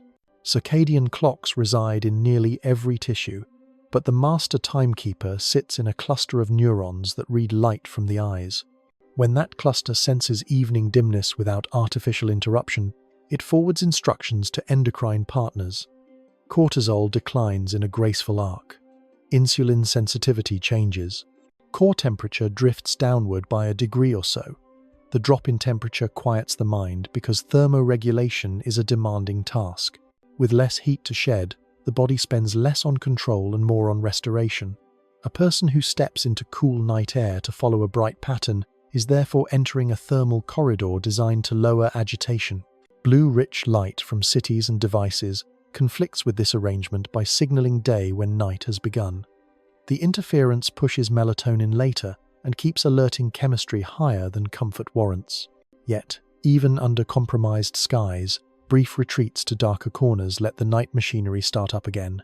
Constellations are useful in this compromise because they do not require total darkness to operate. A handful of bright anchors survive city glow. Tracing those survivors allows the hormonal tide to move a little closer to its natural crest. Small gains matter. 15 minutes of dimness with a simple figure can soften a mind that has been held taut by glare. The speed of eye movement shifts at night from saccades that leap to pursuit that glides. Saccades are efficient for scanning text or crowded scenes, but they generate brief disruptions as the brain suppresses input during the jump. Pursuit is kinder. It holds the thread of a line and follows motion or imagined motion smoothly. A constellation presents gentle curves and short links that invite pursuit. The ocular motor system takes the invitation, and the suppression of visual input during saccades becomes less frequent. Continuous input means fewer micro-surprises. Fewer surprises lower the background alert. The experience is not dramatic. It is the quiet of a system operating with less friction. Hearing joins the visual calm. Darkness thins the spectrum of noises, and remaining sounds tend to be repetitive and low frequency. Crickets, distant surf, wind through leaves, the hum of a city softened by distance. These sounds entrain slow brain rhythms that blend with the slow rhythms of breath. Alpha activity often rises with relaxed attention, bridging towards theta in near meditative states. The brain does not shut down, it reorganizes, favoring networks that support open monitoring rather than problem solving. Open monitoring pairs well with a sky that offers no immediate task beyond following a line from star to star. Memory systems prefer sequence over isolated fact. A constellation is a sequence made of points that do not move quickly. The hippocampus codes the path as if it were a short walk in a park. That coding releases a chemistry associated with successful navigation. Dopamine does not belong only to the big reward. It also belongs to the small confirmation that a route is unfolding as expected. The trickle of reward sustains attention without disturbing serenity. There is no suspense, only the satisfaction of the next corner appearing where it should. The body reads correctness as safety. Safety is the soil in which relaxation grows. Oxygen extraction improves during slow breathing, and slow breathing emerges naturally when the eyes follow a measured arc. The change in gas exchange alters pH in a way that quiets chemoreceptor alarms. Muscles starved for air during the day relax when the signal reports no shortage. At the same time, blood vessels in the skin dilate in the cool night, helping the small drop in core temperature proceed. The combination of vasodilation and slow breath sends a message to deeper systems that danger is distant. Words are not required. The message travels on pressure waves and chemical gradients. Some observers find that counting stars is less potent than tracing figures. Counting can become competitive. The quiet breaks when goals intrude. A gentle count helps, but the stronger effect arrives when counting gives way to pacing breaths with the distance between two stars or matching exhalation to the time it takes to travel from a bright pivot to a faint companion. The coupling of internal time with external span builds a bridge between physiology and sky. Once the bridge is built, it persists. The next evening, the body remembers the tempo before the eye begins. Nutrition and timing leave fingerprints on this rhythm. Heavy meals late in the evening raise metabolic heat and can make the night feel sharp rather than soft. Light snacks that do not challenge digestion allow the cooling and the melatonin rise to proceed. Mild dehydration can sharpen headaches during stargazing, while a small drink of water steadies the vessel. These are straightforward details, yet they sit under grand feelings. A person who tends to these details and then steps into the yard senses a deeper calm, not because of secret mystery, but because the body is prepared to cooperate with the sky. Tools can assist without taking center stage. A dim red flashlight spares the rods. A reclining chair protects the neck so that muscles do not interrupt the mental drift. A hat or hood dampens peripheral light. With these aids, the observer stays inside the rhythm longer. The aids are not distractions if they are simple and quiet. They are invitations to stay with the breath and the line until the world narrows to a clean corridor between 2 points of light. Even brief clouds can help. When a figure disappears behind a thin veil, the watcher waits. Waiting without irritation is a skill that few modern tasks train. In the pause, melatonin continues its rise, lungs keep their tide, and muscles maintain their release. When the stars emerge, the resumption of the trace has the feel of a deserved exhale. The interruption did not injure the rhythm, it decorated it with patience. The heart prefers stories with beginnings and endings. Constellation watching gifts, a beginning in the first star chosen and an ending in the last corner reached. Those bookends give the body permission to settle. It knows where it is in the sequence. It does not worry that the task will expand without limit. That assurance matters in an age of bottomless feeds and endless messages. Finite patterns restore the comfort of completion. Completion frees attention for rest. When the session ends, the chemistry lingers. Melatonin does not drop the moment a door closes. Skin remains warm at the surface. Heart rate variability takes minutes to drift back toward the day's pattern. The afterglow is useful. Sleep approaches more easily when calm has been rehearsed. If sleep is not the goal, the person returns indoors as if rinsed. The world looks kinder for a while. Kindness is not an illusion. It is a recalibration of the machinery that interprets signals. Night sets the dials, constellations provide the groove, and the body plays along until the tune inhabits it. A quiet form of power waits in the act of knowing where one stands. Water and sand, ice and empty steppe all amplify the feeling of exposure. In such places, the sky offers bearings that no wall or road can provide. Constellations transform from poetry into instruments. They give the traveler prediction where uncertainty once pressed against the ribs. Prediction is gentler than bravado. It is a calm method that says the horizon is not a threat but a coordinate. On oceans, the night spreads without boundary. There, a few bright figures become companions with jobs. The pointers in a northern ladle lead to a steady light near the pole. That nearby sentinel marks a direction that scarcely drifts across hours. A helmsman glances upward, confirms the angle between mast and guide, and feels a minor storm inside the mind relax. The compass in the chest aligns with the compass in the sky. Heading is no longer a debate. The body answers by easing the unnecessary tension in forearm and jaw. Latitude reveals itself through altitude. Measure the height of the polar guide above the flat line of sea, and a number appears that matches place on Earth. The miracle is not the trigonometry. It is the conversion of abstract angle into a home on the globe. Even a simple board with a knotted string can perform the task for low latitudes with the right star, a device small enough to hang around a navigator's neck and sturdy enough to survive salt and wind. Each night, the same ritual unfolds. Align, read, note, rest. The repetition wraps the voyage in routine. Routine is the architecture of composure. Across archipelagos, wayfinders learn star paths that circle the horizon. Each bright point rises at a particular place, climbs, arcs, and sinks. Memorize the rising places and the bearings they gift. Follow one bright arrival until another takes its shift. The boat stitches a thread through islands with a sequence of stellar pilots. The technique grants a kind of slow telepathy with the sea. Swells confirm what the eye reads. Birds and cloud shadows add corroboration. Confidence becomes distributed among senses. When certainty does not depend on a single cue, panic has fewer places to grow. On desert routes, the heat of day scatters the horizon in mirage and glare. Night repairs the line and extends sight. A patient traveler uses a southern cross or a familiar triangle to keep a caravan angled toward water or market. The constellations lighten a cognitive load weary from counting dunes and measuring footsteps. Predictive control functions like a canteen packed with cool water. The mind drinks from it to avoid the thirst of doubt. With doubt quenched, conversation returns, songs rise from riders, and the long walk turns into a measured procession rather than a trial. In polar regions, the sun can vanish for months, and the world becomes a gradient of blue and silver. The sky still carries patterns held close to the horizon. Guidance lives in low arcs and precious windows of clear air. A figure that never sets circles a region like a friendly dog running patrol. Its steady return reassures without words. Ice groans and wolves call, yet the star patrol continues.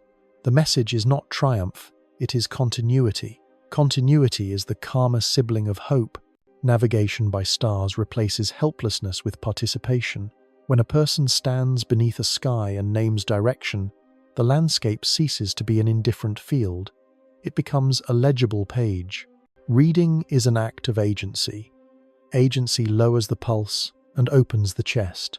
The effect spreads beyond night watch. During daylight repairs, tired hands move with more steadiness because confidence persists from the previous evening's success.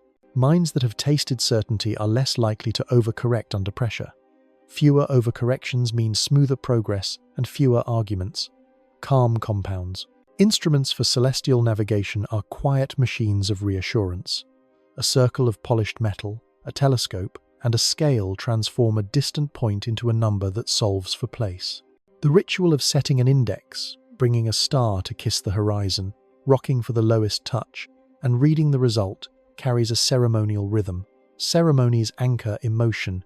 They turn the fear of being unplaced into the satisfaction of closure. Even errors become tolerable inside, a procedure that can be repeated and refined.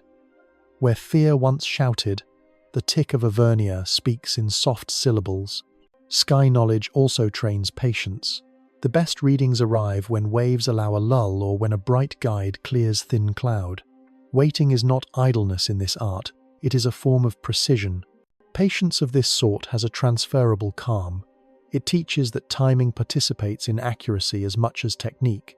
A person who learns to wait for the right star, learns to wait for the right word, the right turn of a conversation, the right hour to attempt a hard climb. Calm spreads by analogy.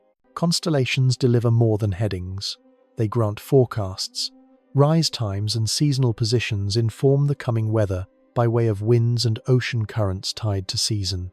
The pattern of bright points at dusk hints at the stage of the year, even without a calendar. Farmers once listened for such cues to plan work in fields. Sailors weighed them against tides. Predicting small things accurately shrinks the appetite for predicting large things prematurely. The appetite for premature grand prediction feeds anxiety. Constellation knowledge feeds a different animal, one that prefers reliable crumbs to speculative feasts. Teaching navigation becomes a balm for groups. A crew that can find bearings together rests better than a crew kept in ignorance. The act of sharing the dome above reduces hierarchy at night. Hands pass the instrument. Voices confirm the angle. Maps are marked by more than one person. Shared control reduces loneliness. and loneliness is a quiet accelerant of panic. Companionship built on skill feels different from companionship built on distraction. It feels earned, and what is earned settles deeper. Error is part of the landscape, and constellations soften its sting. A misread angle or a mistaken star can be discovered and corrected with the next observation. The knowledge that a correction is always near relaxes the fatal mood that sometimes accompanies mistakes in harsh environments. Confidence returns because the sky offers many tests, not one. An ecosystem of verifying cues makes perfection unnecessary. The absence of demand for perfection is medicinal. There is an aesthetic side to control that deserves attention. A ship set on a line defined by a star tilts into the sea with posture. A caravan, aligned by bright guides, crosses night with an elegance that is as much moral as visual. Those who move with such alignment report a feeling akin to grace. Grace is a form of control that does not announce itself as force. It is a merging with pattern. Merging quiets the struggle for dominance over circumstances. The world is not mastered, it is joined. Modern devices have not cancelled the gift. Screens glow on bridges and dashboards, and satellites whisper positions by radio. Yet a blackout or a drained battery can bring back the old emptiness in a moment. The stars remain, indifferent and usable. A person who has practiced with them feels the relief of redundancy. Redundancy is the opposite of panic. It says there is more than one path to certainty. When one fails, another continues. Calm lives in that plural. Even those who never sail or stray from city lights know the inner equivalent of being at sea without a point. Tasks pile up without an axis to arrange them. A few remembered asterisms can act like mental guides. Choose one problem to be Polaris. Let others rotate around it rather than rushing at all directions at once. Finish a small arc, then read the clock of effort. The metaphor is not fluff. It is a practical borrowing of the sky's grammar. Borrowing grants order. Order steadies breath. In schools and camps, a single evening of star lessons often changes how young minds carry uncertainty. To stand in a field and point to a guide, to name east and west without a device, to draw an invisible line from a pot of stars to a pole that aligns with a spinning world, is to experience competence that does not depend on possession. Competence that lives in memory is light to carry. Light burdens are kinder to nerves. Later, when those students face exams or interviews, something of that field returns. They have felt the sensation of turning a vastness into a map. They trust that other vastnesses can be mapped. The most relaxing fact hidden inside navigation is simple. The sky does not demand brilliance. It rewards steadiness. A person with patient eyes and modest tools can locate the self on the face of a turning planet. Each correct bearing is a small proof that the world is legible. Legibility is not a guarantee of ease in every scene, but it is a deep argument against despair. The argument speaks in angles and rises in night air with the scent of salt or dust. It asks the body to release its clenched plans and adopt a measured course. The body agrees because the sky has made a promise and kept it. Order sometimes arrives as a list that fits in a pocket. The sky has such a list. It counts to 88 and stops. Each name on the list is a district with borders that follow lines of celestial longitude and latitude. Within those borders, every star and nebula belongs to a place. Instruments can aim by coordinates, but people settle better when those numbers have homes. The homes gained their current walls in the 20th century when astronomers agreed to divide the full dome into fixed territories. A globe that cannot be touched became a tidy atlas, and the atlas taught calm through clarity. The program did not erase stories, it gave them addresses. A hunter gained a boundary that tells where his shoulders end and the next figure begins. A swan received a curve that contains its wings. A scorpion kept its arc and was assigned edges that run straight on the grid, even as the creature itself stays curved in the imagination. The method is like using streets to describe a park. The park keeps its gardens. The streets make it easier to tell a visitor where to enter. Borders drawn in right ascension and declination comfort for reasons beyond tidiness. They end arguments. Two observers looking at the same crowded field can agree that a faint cluster lives in one constellation and not in another. When agreement is easy, attention can move to harder questions. Agreement also helps instruments find their targets. Telescope mounts that listen to coordinates can slew into a district with mechanical confidence. An amateur can then say aloud the old name of the territory and feel the machine's precision resolved into a human word. 88 does not feel arbitrary once the eye explores the spread. The number covers the whole sky with units that are neither too small to be swallowed by details nor too large to lose character. Some, like Hydra, are long rivers that run through many hours of sky. Others, like Crux, are compact and bright, concentrated around a handful of stars that are obvious to anyone with a clear horizon. The blend of sprawling and small districts mirrors the variety of spaces on land, from mountain ranges to city squares. Variety calms because it makes room for different kinds of attention. Standard names for stars live alongside those boundaries. Greek letters assigned by brightness, numerals tied to position, and a curated set of traditional proper names work together as a layered language. Alpha points to a ruler, beta to a second. Flamsteed numbers mark the climb of right ascension within a figure, and selected ancient names give warmth. The combination is practical and humane. If the letter or number fails to carry emotional weight, the old word does. If the old word is unfamiliar, the coordinate and sequence deliver certainty. Redundancy is a gift to memory. Memory that rests on more than one hook does not strain. Shared labels spread easily through classrooms and planetariums. A child sees a dome light up and hears that there are 88 official patterns, each with a history, each with edges that astronomers agree upon. Agreement is more than bureaucracy. It is a truce that spares the next generation from reinventing labels. The spared effort goes into curiosity. Curiosity tends to walk farther when it does not have to drag a heavy bag of disputes. A calm grows from this economy of unanimity. Catalogues of deep sky objects fold themselves into the same architecture. A small galaxy is not only a number on a list, it is a resident of a district. To say that a smoke ring of ionized gas rests in a lyre, or that a whirl of starlight drifts in the Great Bear, is to give the mind a nested handle. The mind loves nests. Things placed inside larger things feel secure. Security of that kind is not sentimental, it is geometric. It creates a path from large to small that stays straight. Electronic maps now inherit the grid. Phone screens tilt under stars and tell users the name of the district overhead. Go to Scopes, take commands that include constellation names as much as catalogue numbers. The technology does not replace the list. It amplifies it. Each time a device confirms a name, a small trust deepens. Trust that the label will be recognized by others who share the sky is a social balm. A shared map quiets loneliness in a field where a person stands with only a thermos and a jacket for company. The 88 names are not all ancient. Some are modern, named for instruments and tools from centuries when science admired devices as much as it admired heroes and animals. There is a calm in that mixture.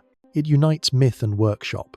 It says that the fence around a group of stars can hold both a harp and a furnace, both a crane and a centaur.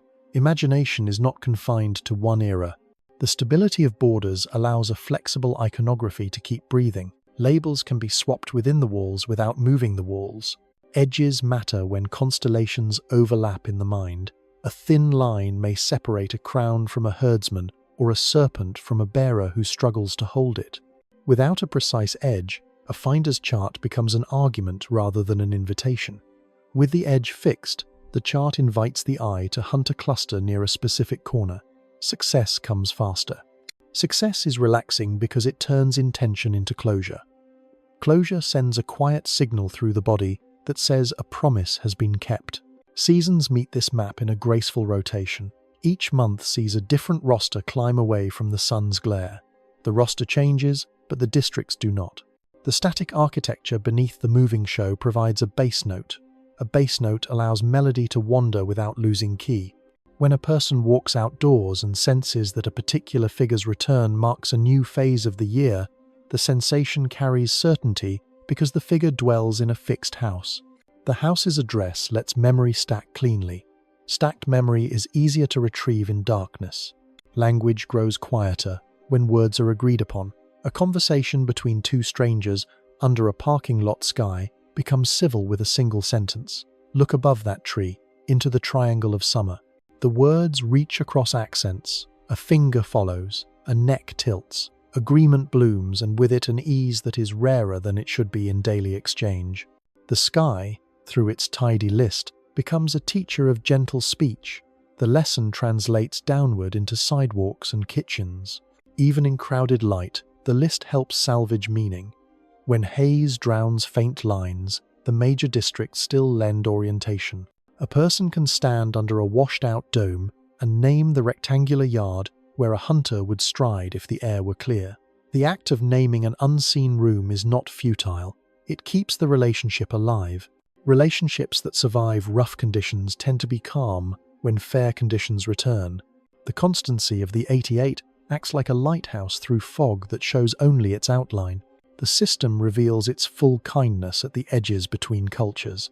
Many languages hold their own names for the same districts, and the mapping between traditions can be clean because the borders are fixed. A teacher can say the word from one tongue, then show where it sits within the international line, then add the word from another tongue. Multiple stories find a single frame. The frame does not erase the stories. It holds them side by side without friction. Coexistence becomes a practice, not a slogan. Boundaries that follow the coordinate grid teach a last, quiet virtue. They tell the observer that the sky is a sphere where positions can be measured and predictions can be made, yet they do not demand that wonder be resized to fit a spreadsheet. The numbers serve the names, and the names serve the gaze. A person looking up at the curve of a whale or the outline of an archer does not need to imagine the grid to feel the benefit of the border. The grid waits in the background, ready to rescue accuracy when accuracy is needed, content to stay invisible otherwise. 88 is a number that brought rest to an old activity. It closed a door gently on confusion and opened a window to wider participation. No one owns the districts, yet everyone can use them. The list acts like a quiet constitution for the night. It is short, it is stable, and it knows that people feel better when a place has a name that others recognize. Under that constitution, the sky turns without haste. Under that constitution, the hand rises, points into a well-defined room, and the mind follows the finger without a flicker of doubt. Stars drift. The word drift suits them better than hurry. Across years, their positions change by angles so slight that an untrained eye would swear to stillness. Yet the dome is a river, and every bright point rides a current. Some currents belong to their birth, as members of loose families that carry the echo of a shared cradle. Some belong to the pull of the galaxy itself, a rotation so vast that it seems like a long breath drawn around a bar of invisible mass. Others belong to random kicks from close encounters in youth, when clusters were crowded and gravity exchanged momentum like shy greetings. Motion is the quiet default of the sky.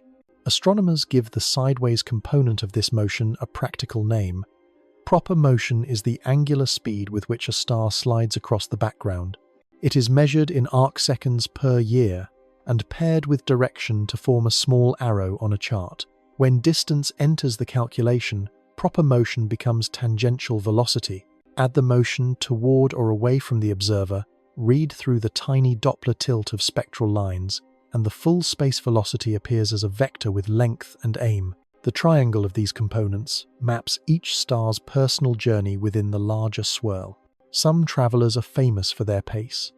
A dim red neighbor in Ophiuchus shifts by more than 10 arcseconds each year, fastest in the vault. Across decades, it crawls like a patient insect, compared with the fixed lattice behind it. Others are known for leading a clan. Many of the bright lights in the ladle of the Great Bear move in parallel, members of a moving group that once shared a nursery of gas and dust. Their parallel drift keeps the figure coherent for long spans, even as remote cousins slide to new addresses. Parallax and proper motion share the same stage and can be mistaken in a single act. Parallax is the apparent yearly wobble caused by Earth swinging to opposite sides of its orbit. Proper motion continues in one direction without seasonal return. Separate these two at the scale of milliarc seconds, and the mind gains depth as well as pace. Parallax gives the ladder of distance, proper motion gives the slow wind along that ladder. Combined, they turn the flat fresco of the sky into a layered choreography. The source of long-term stillness is not the absence of motion, but the immensity of distance. A star that races at dozens of kilometers per second might move only a hair's width on a fingernail held at arm's length during a lifetime. That mismatch between physical speed and angular change forms the anchor of visual serenity. Continuity thrives in walls far away. The human eye delights in patterns whose support beams move slower than daily care, and constellations are such patterns. The bones of a figure persist while its cells gently replace themselves, like a body that endures across years, though the atoms have come and gone. On larger scales, there is an order to the swirl. The disk of the galaxy rotates with differential grace, inner regions circling faster than outer ones. The Sun participates, carrying its family on an orbit that takes a couple of 100 million years to complete. Nearby stars share the general drift, but with personal deviations. These deviations produce streams in local space, cohorts that point to the memory of scattered clusters. The Hyades move together like a school of fish, slowly widening as they age. The Pleiades carry a similar coherence, still compact, still young. Moving groups give the sky a subtle texture that instruments can feel long before naked sight notices any change. Precision astrometry turns the whisper of drift into a legible script. Repeated measures of position across seasons and years generate tiny arrows for millions of stars. When drawn together, those arrows reveal convergent points and families of motion. Vector point diagrams appear as flocks flying in different directions across a plate. Outliers stand, revealed as wanderers passing through the neighborhood from distant provinces. The maps resemble weather charts of a windless day, where currents exist even as trees remain still. The quiet is telling the truth that movement and rest are relatives, not enemies. The reassurance that grows from this knowledge has a peculiar flavor. Patterns are temporary and yet durable on human scales. The belt of a hunter will not remain a straight thread forever, but tonight it does. The bowl of a ladle will widen in ages to come, but for countless evenings it fits a familiar palm of sky. The mind learns that permanence is not required for trust. It is enough that change is slow and honest. Slow change gives forewarning, and forewarning is kind. Star streams teach an additional calm lesson. The group in the Great Bear holds its outline because its members share a path. Collective motion preserves shape. In human life, similar directions among companions preserve plans and rituals. Where trajectories align, stress diminishes. The constellation becomes a metaphor for friendship that lasts not by stillness, but by shared aim. The poetry is not needed to appreciate the science, yet it arrives uninvited because the same gears that read pattern in the sky turn within the chest. Even exceptions offer comfort. A quick neighbor gliding past the general flow proves that the rule of motion is real and navigable. Charts predict where the neighbor will be next decade, and those predictions come true. Reliability of forecast is a cousin of peace. The act of updating a chart to a new epoch, translating positions from one date to another, feels like tending a garden that grows slowly. Care is required, but never frantic. The timeline itself enforces composure. Time exposure photography produces star trails that curve around the poles like rings in the cross-section of a tree. The trails are made by Earth's spin, not proper motion, yet they speak to the visual habit of reading arcs in darkness. A single long frame compresses hours into a circle. Compression is a teacher. It shows how motion can be beautiful when rendered at the right tempo. Proper motion is too slow for such pictures, but the idea carries across. Each star writes a line, and the line is legible if one learns to match the scale of attention to the scale of the universe. Instruments that survey the sky repeatedly act as calendars of stellar travel. Catalogues update positions to a standard date so that pointing systems land true. The numbering of epochs is a reminder that the sky is not a museum. It is a city with traffic that flows so gently that street names rarely need changing. The city analogy comforts because cities persist by allowing their citizens to move. The sense of belonging does not require still footsteps. It requires paths that connect. Patterns that persist while evolving invite long affection. They reward the patient gaze that returns season after season. The return teaches a pace unfamiliar to days dominated by notifications. A person who adopts the starry tempo feels an expansion in the ability to wait. Waiting ceases to be a punishment and becomes a skill. Skill is pride without noise. Quiet pride lowers the shoulders like a warm hand. Proper motion becomes a tutor in patience by simply existing. There is also a sense of companionship in learning a star's personal vector. To know that a reddish spark will slide a little east each century is to know that the point is not a prop fixed for human use. It is a neighbor with its own errand. Respect flows from this recognition. Respect settles agitated attention because it replaces the urge to control with the wish to understand. Understanding is a softer grip. Soft grips are sustainable. On nights of unusual clarity, a watcher might imagine the sky sped up by a factor of 1,000,000. Constellations would ripple like schools, some stretching, some curling, some dissolving into new shapes. The mental movie ends, and the actual sky returns to its calm pose. The contrast magnifies gratitude for a pace that lets memory keep up. Gratitude is quiet by nature. It speaks in unhurried breaths. The relaxation hidden in stellar drift is practical. A mind trained to see motion without panic is a mind that manages change well at ground level. Plans alter, friendships evolve, work migrates from one city to another. If the grand pattern overhead can change and still be beautiful, then smaller rearrangements can be beautiful too. The analogy does not solve problems, but it adds a layer of ease to the act of solving them. Nothing in this story requires superstition. The equations that carry a star forward on a chart rely on force and mass, distance and speed. The coordinates shift exactly as expected when the numbers are true. From this precision emerges a comfort that does not depend on denial of reality. The comfort depends on the predictability of reality. Where predictability reigns, fear finds fewer handles. A final image consolidates the feeling. Imagine the night as a slow river seen from a bridge. The pattern on the surface seems unchanging when watched for a minute. Watch for an hour, and a leaf has drifted to the far bank. Watch for a day, and the bend below shows new eddies. The bridge remains, the river remains. The scene offers both constancy and flow. The mind that accepts both finds itself lighter. Constellations are bridges. Proper motion is the river. Peace is the name of the stance that allows both to be true. Glass and silicon joined the night and did not shatter its hush. A modest tube on a wooden mount turns the eye into a collector of faint rain, and the rain is starlight.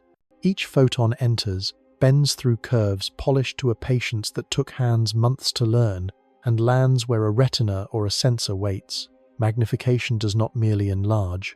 It slows thought. Fields that once felt crowded, separate into neighborhoods.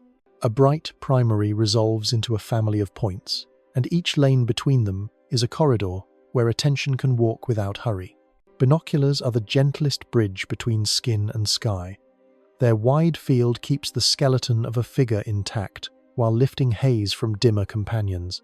The belt is still a straight seam, yet nearby dust takes on texture, and a sword below grows seed-like knots. The triangles and crosses and dippers that guide naked vision remain present as scaffolds. Nothing collapses under the added detail. Calm deepens because orientation holds steady, while riches increase. Instruments succeed best when they deliver more without asking the mind to rebuild its map. Small refractors teach a patient grip. The hands find a balance point, elbows tuck, breathing slows to steady the view. Rhythm moves from lungs to glass and back. The act of focusing is already an exercise in composure. To bring two edges into one sharp edge requires stillness. Twists of the draw tube become whispers to the nervous system to quiet itself. When focus clicks, the body feels it as a release rather than a victory. The bright ring around a star shrinks, the halo tightens, and the point becomes crisp against velvet. Mounts contribute their own music. An equatorial head tilted to match latitude moves along a single axis to cancel Earth's spin. The slow turn counters the sky. Motors hum like a distant hive, steady and unobtrusive. The sound becomes a metronome for observers at a field gathering. Chairs creak, notebooks rustle, dew heaters murmur, and through it runs the soft gear song of tracking. Knowing that the instrument will hold a target keeps anxiety away from the hands. The mind can follow photons while the machine handles the planet's old habit of turning. Sensors change the grammar of night by inviting time to accumulate. A camera attached to the back of a telescope accepts a long exposure, 30 seconds, 2 minutes, 10. The sky's faint script thickens line by line. Structures that do not appear in a glance reveal themselves when time is allowed to stack. Astrophotographers learn calibration frames with names that sound like household chores. Darks erase camera heat, flats tame vignetting, bias frames remove electronic grain. The routine is tender in its precision. Each step is small and simple, yet together they build a clear window where noise once lived. The process becomes a meditation disguised as an algorithm.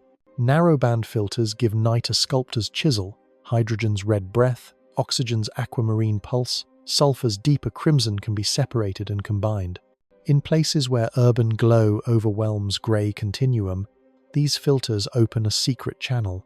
Under compromised skies, a nebula blossoms on a screen like a flower in a monochrome garden. The astonishing part is not the spectacle. It is the way the work encourages slowness. Separate hours for each color, careful balance, gentle stretch, calibrated restraint. The final image holds more than photons. It holds the patience required to bring them together.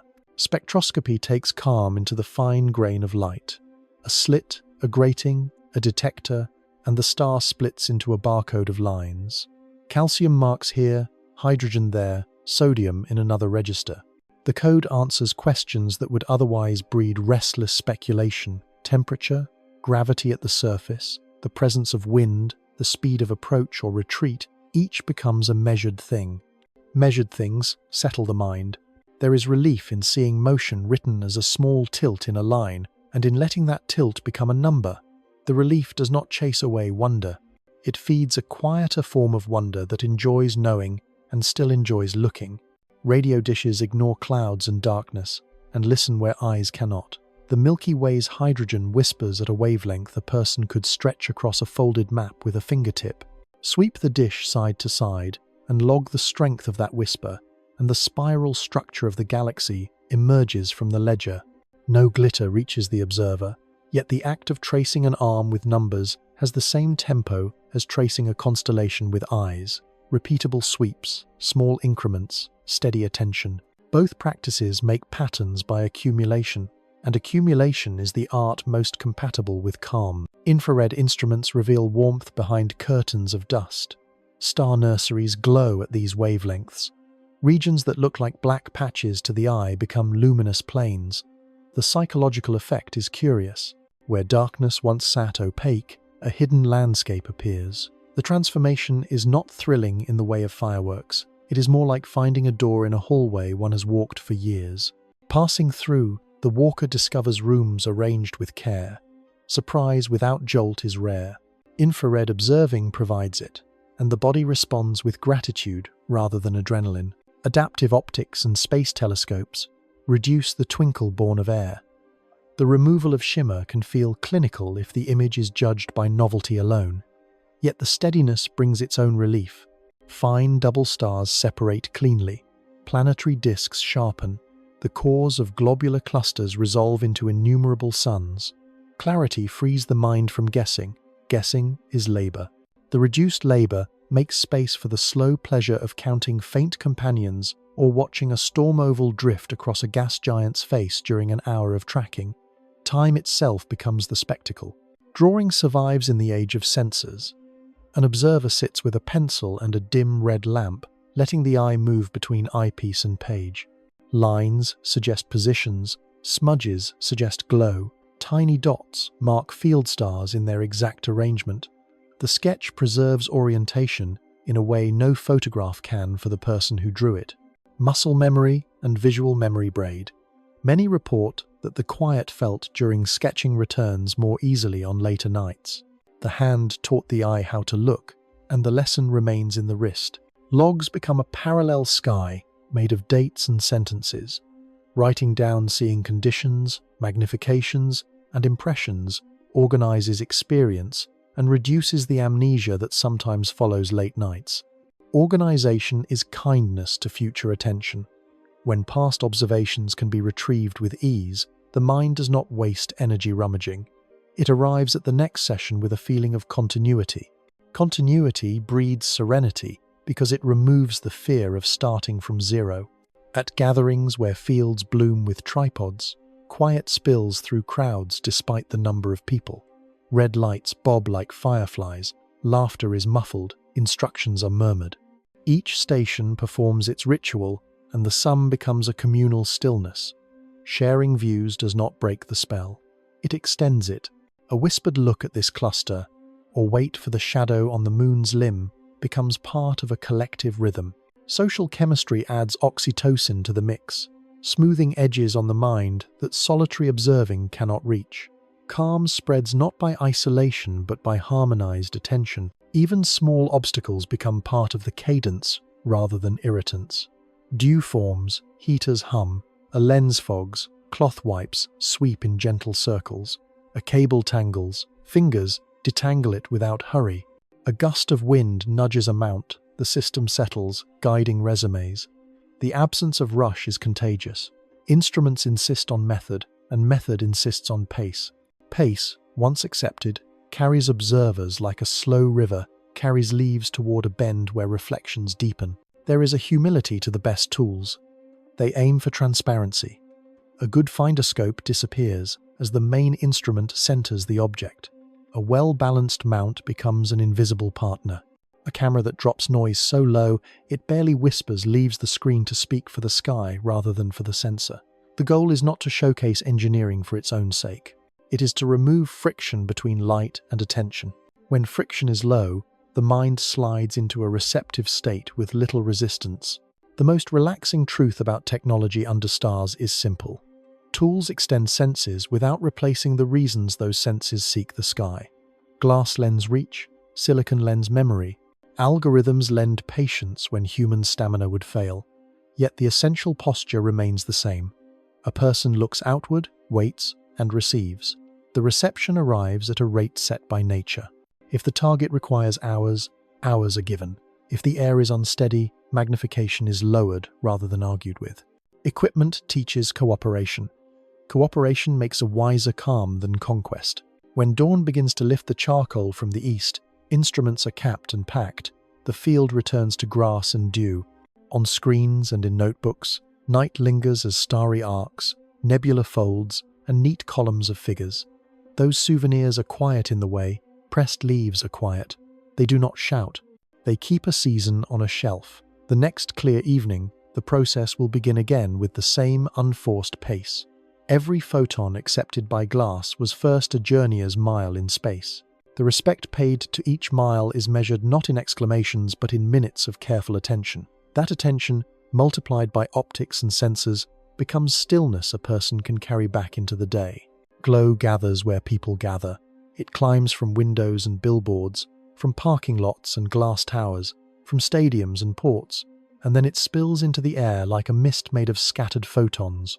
The mist softens the vault until black becomes a diluted grey. Constellations fade at the edges first, then from the center, until only a few bright anchors endure. The night, which once breathed in layers, flattens. A person who looks up in such a place finds a ceiling instead of a depth. The ceiling is bright enough to walk beneath, bright enough to read beneath, bright enough to erase a kind of quiet that the body expected without having words for it. Astronomers speak of classes of darkness as if describing soils or winds. A scale sorts skies by how many stars a human eye can count and how large the pale wash of the galaxy appears. In the best class, the band of the Milky Way shows texture and structure like frost on glass. In the worst, only the brightest points stand, isolated and shy. Most people now live under skies that sit near the pale end of that ladder. When clouds sweep across such places, the clouds glow rather than darken. Weather that once returned a city to ink now turns the dome into a lampshade. The cost of this brightness is not only aesthetic. Biology keeps time with light. Eyes funnel wavelengths to a master clock that tells organs when to repair and when to mobilize. Blue-rich emissions tug at that clock, delaying the night inside the body, even as the hands on a wall insist it is late. Sleep becomes thinner, restless legs stir, minds wake at intervals they did not choose. The chemistry that was meant to rise in darkness must climb against artificial day, and sometimes it gives up. Constellations lose witness because their hour has been borrowed by a brightness that does not belong to the sky. Animals carry older contracts with night. Moths circle lamps until their wings give out. Hatchling turtles take their first steps toward boulevards instead of surf.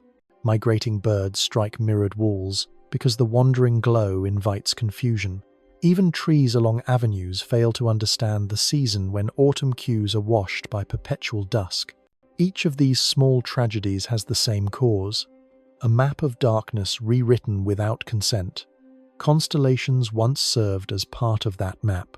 Their regular risings and settings were beacons that coordinated behaviors as old as fur and feather. When the beacons are muffled, timing blurs. Memory suffers subtler losses. People who have never seen a deep night cannot miss it, yet their sense of scale shifts. Without a band of stars to suggest the spine of the galaxy, without the granular glitter that hints at uncountable suns, the universe contracts to a tidy overhead glow punctured by a few lights. The mind that grows within this shrunken dome may be clever and quick, but it is less likely to have felt the astonishment that dilates attention and rearranges the self toward humility. That rearrangement is a balm. Its absence leaves an itch that many soothe with noise. The quiet that a true night would have offered must then be manufactured by other means. The strain enters instruments too. Observatories near cities once thrived on nights when a long exposure could reveal spirals and shells far beyond the reach of the eye. Now the background climbs, drowning details. Filters help, but they cannot remove the fog entirely. Plans migrate to mountains and deserts, flights lengthen, the carbon cost rises. Communities of amateurs, who once found joy with modest telescopes in modest backyards, must drive for hours to find a spot where the old sky still lives. The drive becomes a pilgrimage. Pilgrimage is beautiful, but it should not be required to touch the oldest theatre. Technology changed the colour of the problem as much as its brightness. Lamps that waste light in every direction are giving way to efficient diodes that can be tuned. Efficiency saves money and can lower emissions, yet it also tempts expansion. When light becomes cheap, more fittings glow in more places for longer hours. Many installations choose a cool white that scatters strongly in air and travels far. The glow becomes a wider halo. People praise visibility and safety, and both matter, but safety often grows as much from alignment and shielding as from raw lumen count. Light pointed down at warm color temperatures serves street and eye with less harm to darkness. The difference is not cosmetic. It decides whether a person can still find a faint triangle above an apartment roof. Shielding is the quiet hero of night. A simple canopy that cuts off the upward glare transforms a fixture into a local tool rather than a broadcast. Walkways stay lit, while treetops and clouds remain dark. Motion sensors trim hours of needless shine by letting light sleep when pavement sleeps. Timers remind plazas that midnight is late enough. Angles and heights are adjusted so that light falls where feet go and not where the eyes of passers-by move. The craft is practical and unromantic. It is exactly the kind of craft that preserves the romance of the sky by refusing to spill light beyond the task. Communities can write rules that honor the night the way they honor water and air. Ordinances specify full cutoffs, maximum brightness, and curfews for signs. Builders choose glazing that does not leak glare from inside towers into empty sky at 2 a.m. Campgrounds and refuges adopt red light zones and post maps that show visiting families where the best views wait.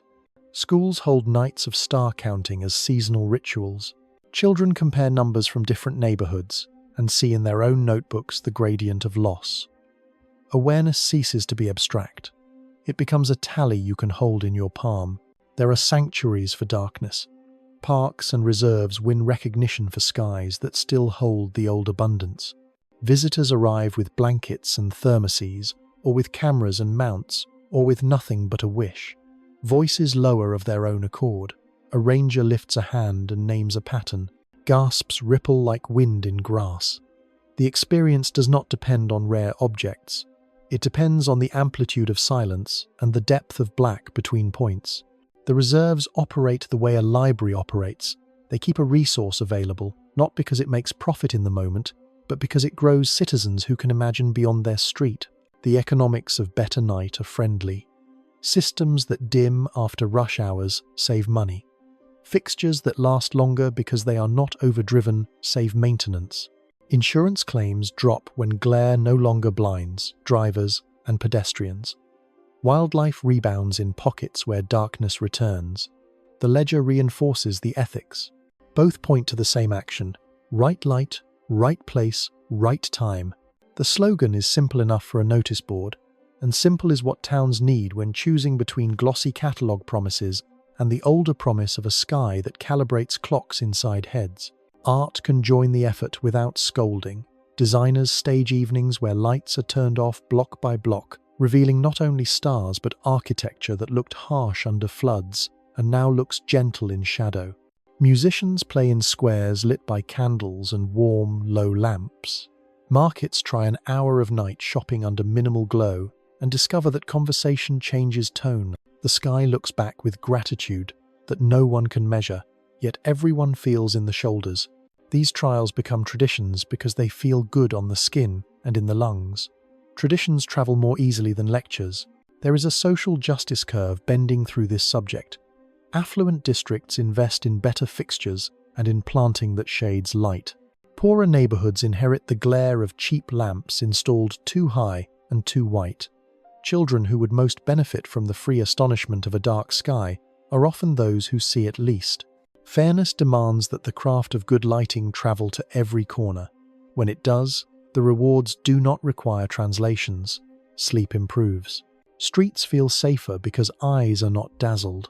The sky sends back more points. Constellations regain their faint stitches and begin to mend a cloth that felt torn.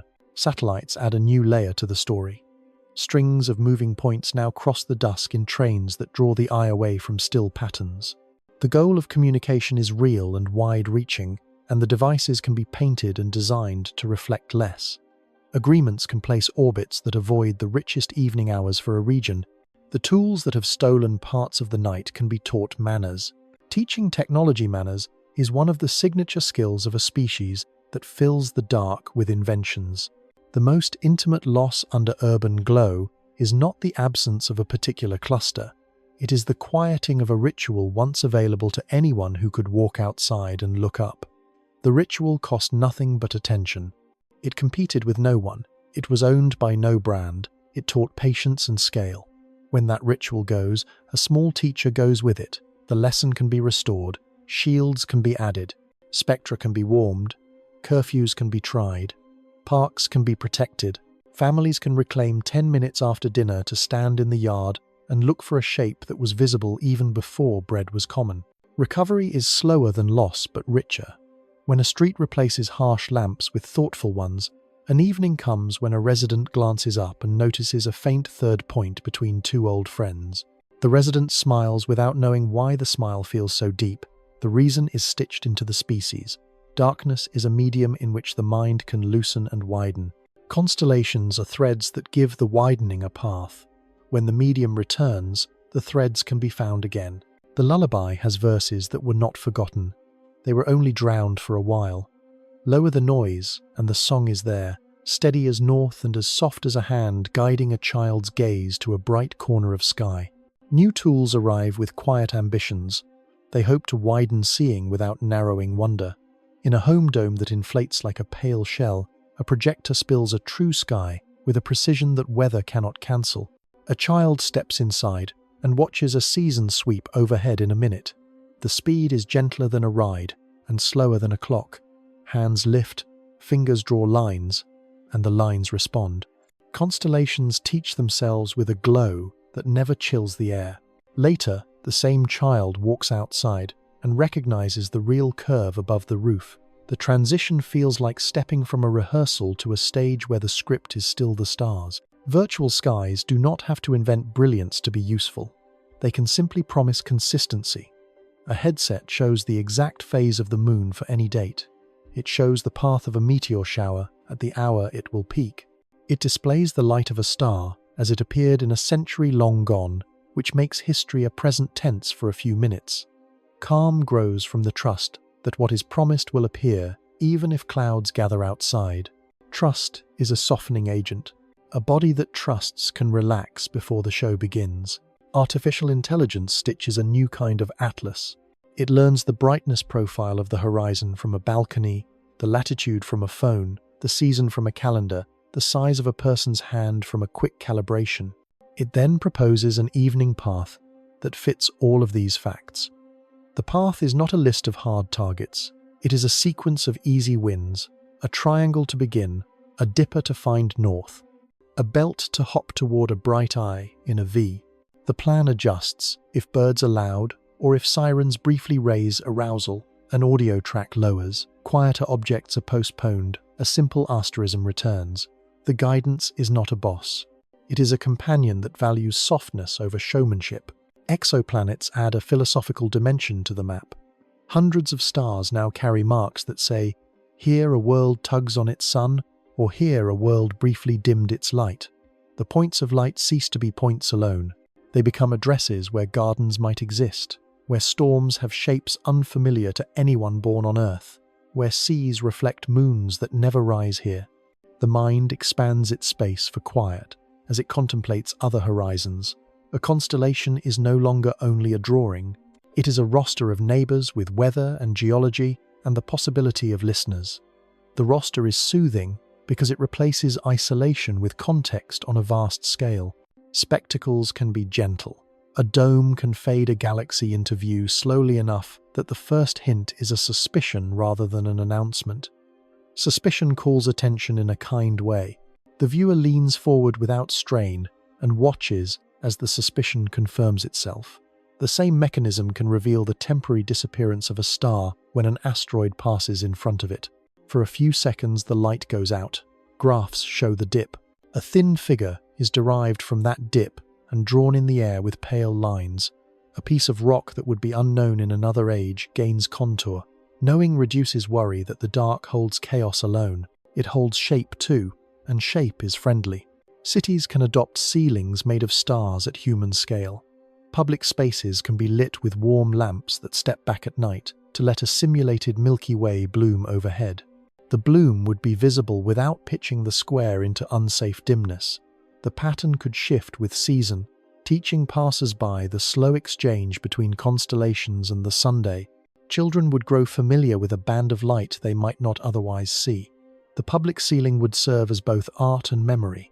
When a family travels to a true dark valley, recognition would spark a deeper amazement. The artificial would not have stolen from the authentic. It would have prepared the heart for it. Schools can weave constellations into mindfulness, not just names and shapes, but pacing. A class can step outdoors at dusk, form a circle, and trace with forefingers the path between two bright points while breathing in time with the span. In winter, they can learn a different cadence than in summer, matching longer exhalations to longer arcs. The practice would make calm a habit associated with real sky. Many students would remember the posture for life. A few would become ambassadors of night in their neighborhoods, able to show a friend a triangle from a bus stop and to share the slow breath that follows finding it. Satellites do not need to be an enemy of serenity. Coatings that absorb rather than reflect, careful placement of orbits to keep trains away from prime evening hours, and coordination across fleets can make their paths less intrusive. Software can predict when a cluster will pass, offer a brief pause in a guided session, and then resume. The pause becomes a feature, a small intermission where the group considers how tool and sky can share space. Respect is the quiet theme. Respect shown by machines returns as gratitude shown by eyes. There is room for new constellations, not as replacements, but as layers. Communities can sketch local figures that include satellite galaxies and tiny clusters important to their history. A river city might draw a net of points that follow its trade routes across decades. A mountain village might name a ski blade in an arrangement that lifts over winter peaks. A coastal town might trace a sail bright, with a star known to its harbor's tragedies and rescues. The act of naming builds belonging. Belonging calms because it reduces the energy spent on defending territory. Territory becomes shared by story. Algorithms can translate older myths into subtle overlays that appear on demand. A person can dim the overlay to the threshold of perception, leaving most of the sky bare, while thin lines explain themselves only when invited. Dim overlays are kinder to the nervous system than bold cartoons. They preserve the rhythm of looking and the pleasure of discovery. The control is in the user's hand. The sky remains primary. Software plays the role of a librarian who knows when to point and when to be silent. Personalized star maps can include a ledger of moods and breaths. A session might note heart rate variability alongside a list of constellations traced that evening. Over months, a pattern would form. Perhaps a particular triangle proves best at lowering tension before sleep. Perhaps a belt and a bow together help during exam weeks. The pattern would not become a demand. It would be a set of gentle suggestions assembled from a person's own data. Seeing oneself calm in numbers has an effect similar to seeing calm in the mirror. Confidence grows quietly. New observatories plan to watch the sky all night every night, gathering alerts when a star brightens or fades or splits or is hidden briefly by a passing rock. These torrents of news can sound like a pulse of urgency. They do not have to feel that way at ground level. Curation can turn the torrent into a stream, one beautiful event per night. Presented with context and a guided way to observe it with modest tools, would return the sense that the universe brings gifts on a schedule that humans can meet without rushing. The night would become a series of small concerts rather than a crowded festival. Augmented reality can help with thresholds. Faint stars near the edge of visibility can be gently indicated for a moment, then left alone. The brief cue teaches the eye where to look, after which the eye succeeds without assistance. Success earned with a nudge feels better than success handed out without effort. The feeling matters because it feeds further engagement with patience. Patience is the main ingredient in celestial quiet. Technology that tutors patience deserves a place on blankets and balconies. Architecture can partner with the sky. Homes can include windows oriented to familiar figures, with shades that mute interior spill at night. Rooftop gardens can feature dark corners where neighbors share a lens between planters. Hospitals can build courtyards that show a recognizable asterism to patients who cannot travel. Prisons can strike a balance between security and the humane gift of a small patch of unpolluted night. Design that acknowledges the calming power of constellations would treat darkness as a resource, not a void to be filled. The most promising future is modest.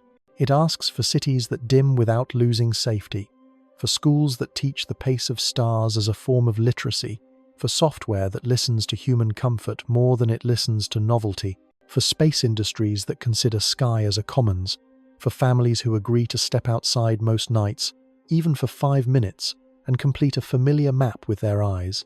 None of these acts are grand. Together they compose a culture in which relaxation is not an accident of remote places, but a habit available in neighborhoods. The sky in such a future would look like a conversation. People speak to it with devices and careful lights. It answers with constancy, with slow change, with a choreography of risings and settings that has always been enough. Constellations would still float in the dark with the same simple bones, and new layers would settle around them like transparent veils. The veils would protect rather than obscure. They would make access kinder. Relaxation would not be marketed, it would be practiced. A person could stand at a balcony, lift a hand, and trace a triangle while an app softens ambient glow and lowers notification tones to a purr. A slight breeze would thread through leaves. A planet would rise on schedule, and a child across the street would shout as if greeting an old friend. The technologies would fall quiet in the presence of that shout. The pattern would take over, doing what it has always done, which is to hold the eye and release the heart. The quiet available under stars can be written as a gentle equation that fits in a breath. Geometry plus story plus rhythm plus prediction equals ease. Each term is modest. None of them alone can calm a restless body for long.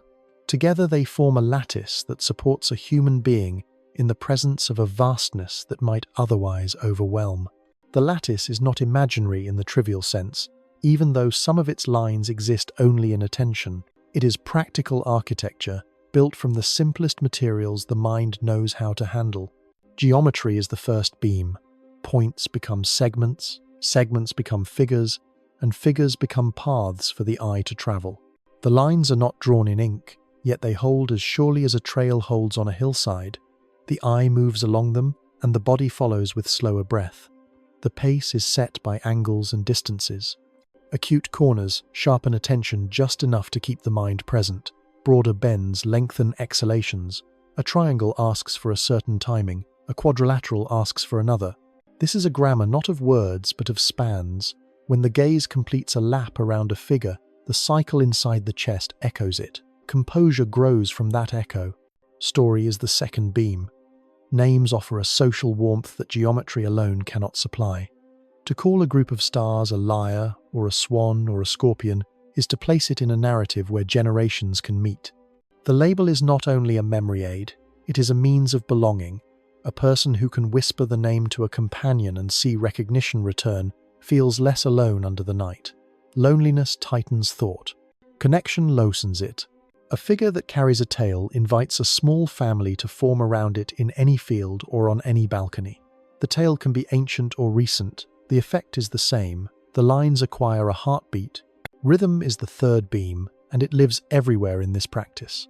Eyes sweep, lungs follow, and the heart answers with a variability that signals safety rather than vigilance. The pattern repeats without becoming tedious because the sky provides micro-changes that flicker at the edge of perception. A tiny gust shifts a leaf that briefly covers a dim star. A thin cloud softens one corner and then moves on. The rhythm absorbs these small events without breaking. It is a tempo that tolerates variation. Such tempos are rare in daily life. They are gold when found. They allow attention to settle and expand at once. Prediction is the fourth beam. Calm rarely appears when the world is full of surprise. A mind that can forecast even a small part of what comes next is kinder to itself. Constellations grant forecasts freely. Once a figure is learned, the next vertex arrives when expected. The shape appears in the right part of the sky at the right hour. The same sequence will return on another night with only a slight shift. The knowledge is not boastful. It is a practice of small certainties. Each certainty is a comfort that accrues compound interest. Confidence rises without becoming arrogance. Anxiety retreats without becoming indifference. The sum of these beams is not a cage, it is a porch. From that porch, the observer can watch distance without feeling crushed by it. The porch has no walls, yet it grants safety. That safety is not a trick played on the brain. It is a cooperative arrangement between perception and environment. The sky provides reliable points and a gentle rotation. The nervous system provides simple rules for making sense of them. The agreement between the two becomes the ease that people feel but cannot always name. In this light, relaxation is not a passive state. It is participation in a pattern large enough to hold a person and light enough not to demand. The geometry offers a way to begin. The story invites memory and friendship. The rhythm ties the figure to breath. The prediction turns attention from threat to forecast. When all four operate, even a brief session of looking up changes the body. Shoulders settle, jaw unlocks, the pulse wanders within bounds that signal health. Thoughts stop rehearsing arguments and start rehearsing routes from one star to another. The equation continues to hold when the setting changes. A crowded street that grants a view of only the brightest points still provides a triangle or a belt. A small child in a backyard can learn to trace from one corner to another and feel the same coasting in the lungs that a sailor might feel on deck.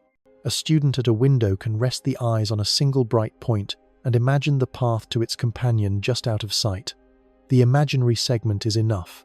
The body responds to the suggestion of movement as if it were real because the internal machines were built to prefer smooth continuity. Even the knowledge that the sky is not fixed does not break the spell. Proper motion ensures that figures will evolve. Precession ensures that high guardians will change. Awareness of these facts alters wonder by seasoning it with patience. The calm that follows is stronger for being honest. It is not an anesthetic. It is a clear seeing that accepts slow change as part of stability rather than a threat to it. A person who feels this kind of stability can carry it into other rooms where deadlines and devices push for constant novelty. Instruments amplify each term of the equation without replacing it. Optics refine geometry by revealing threads within threads.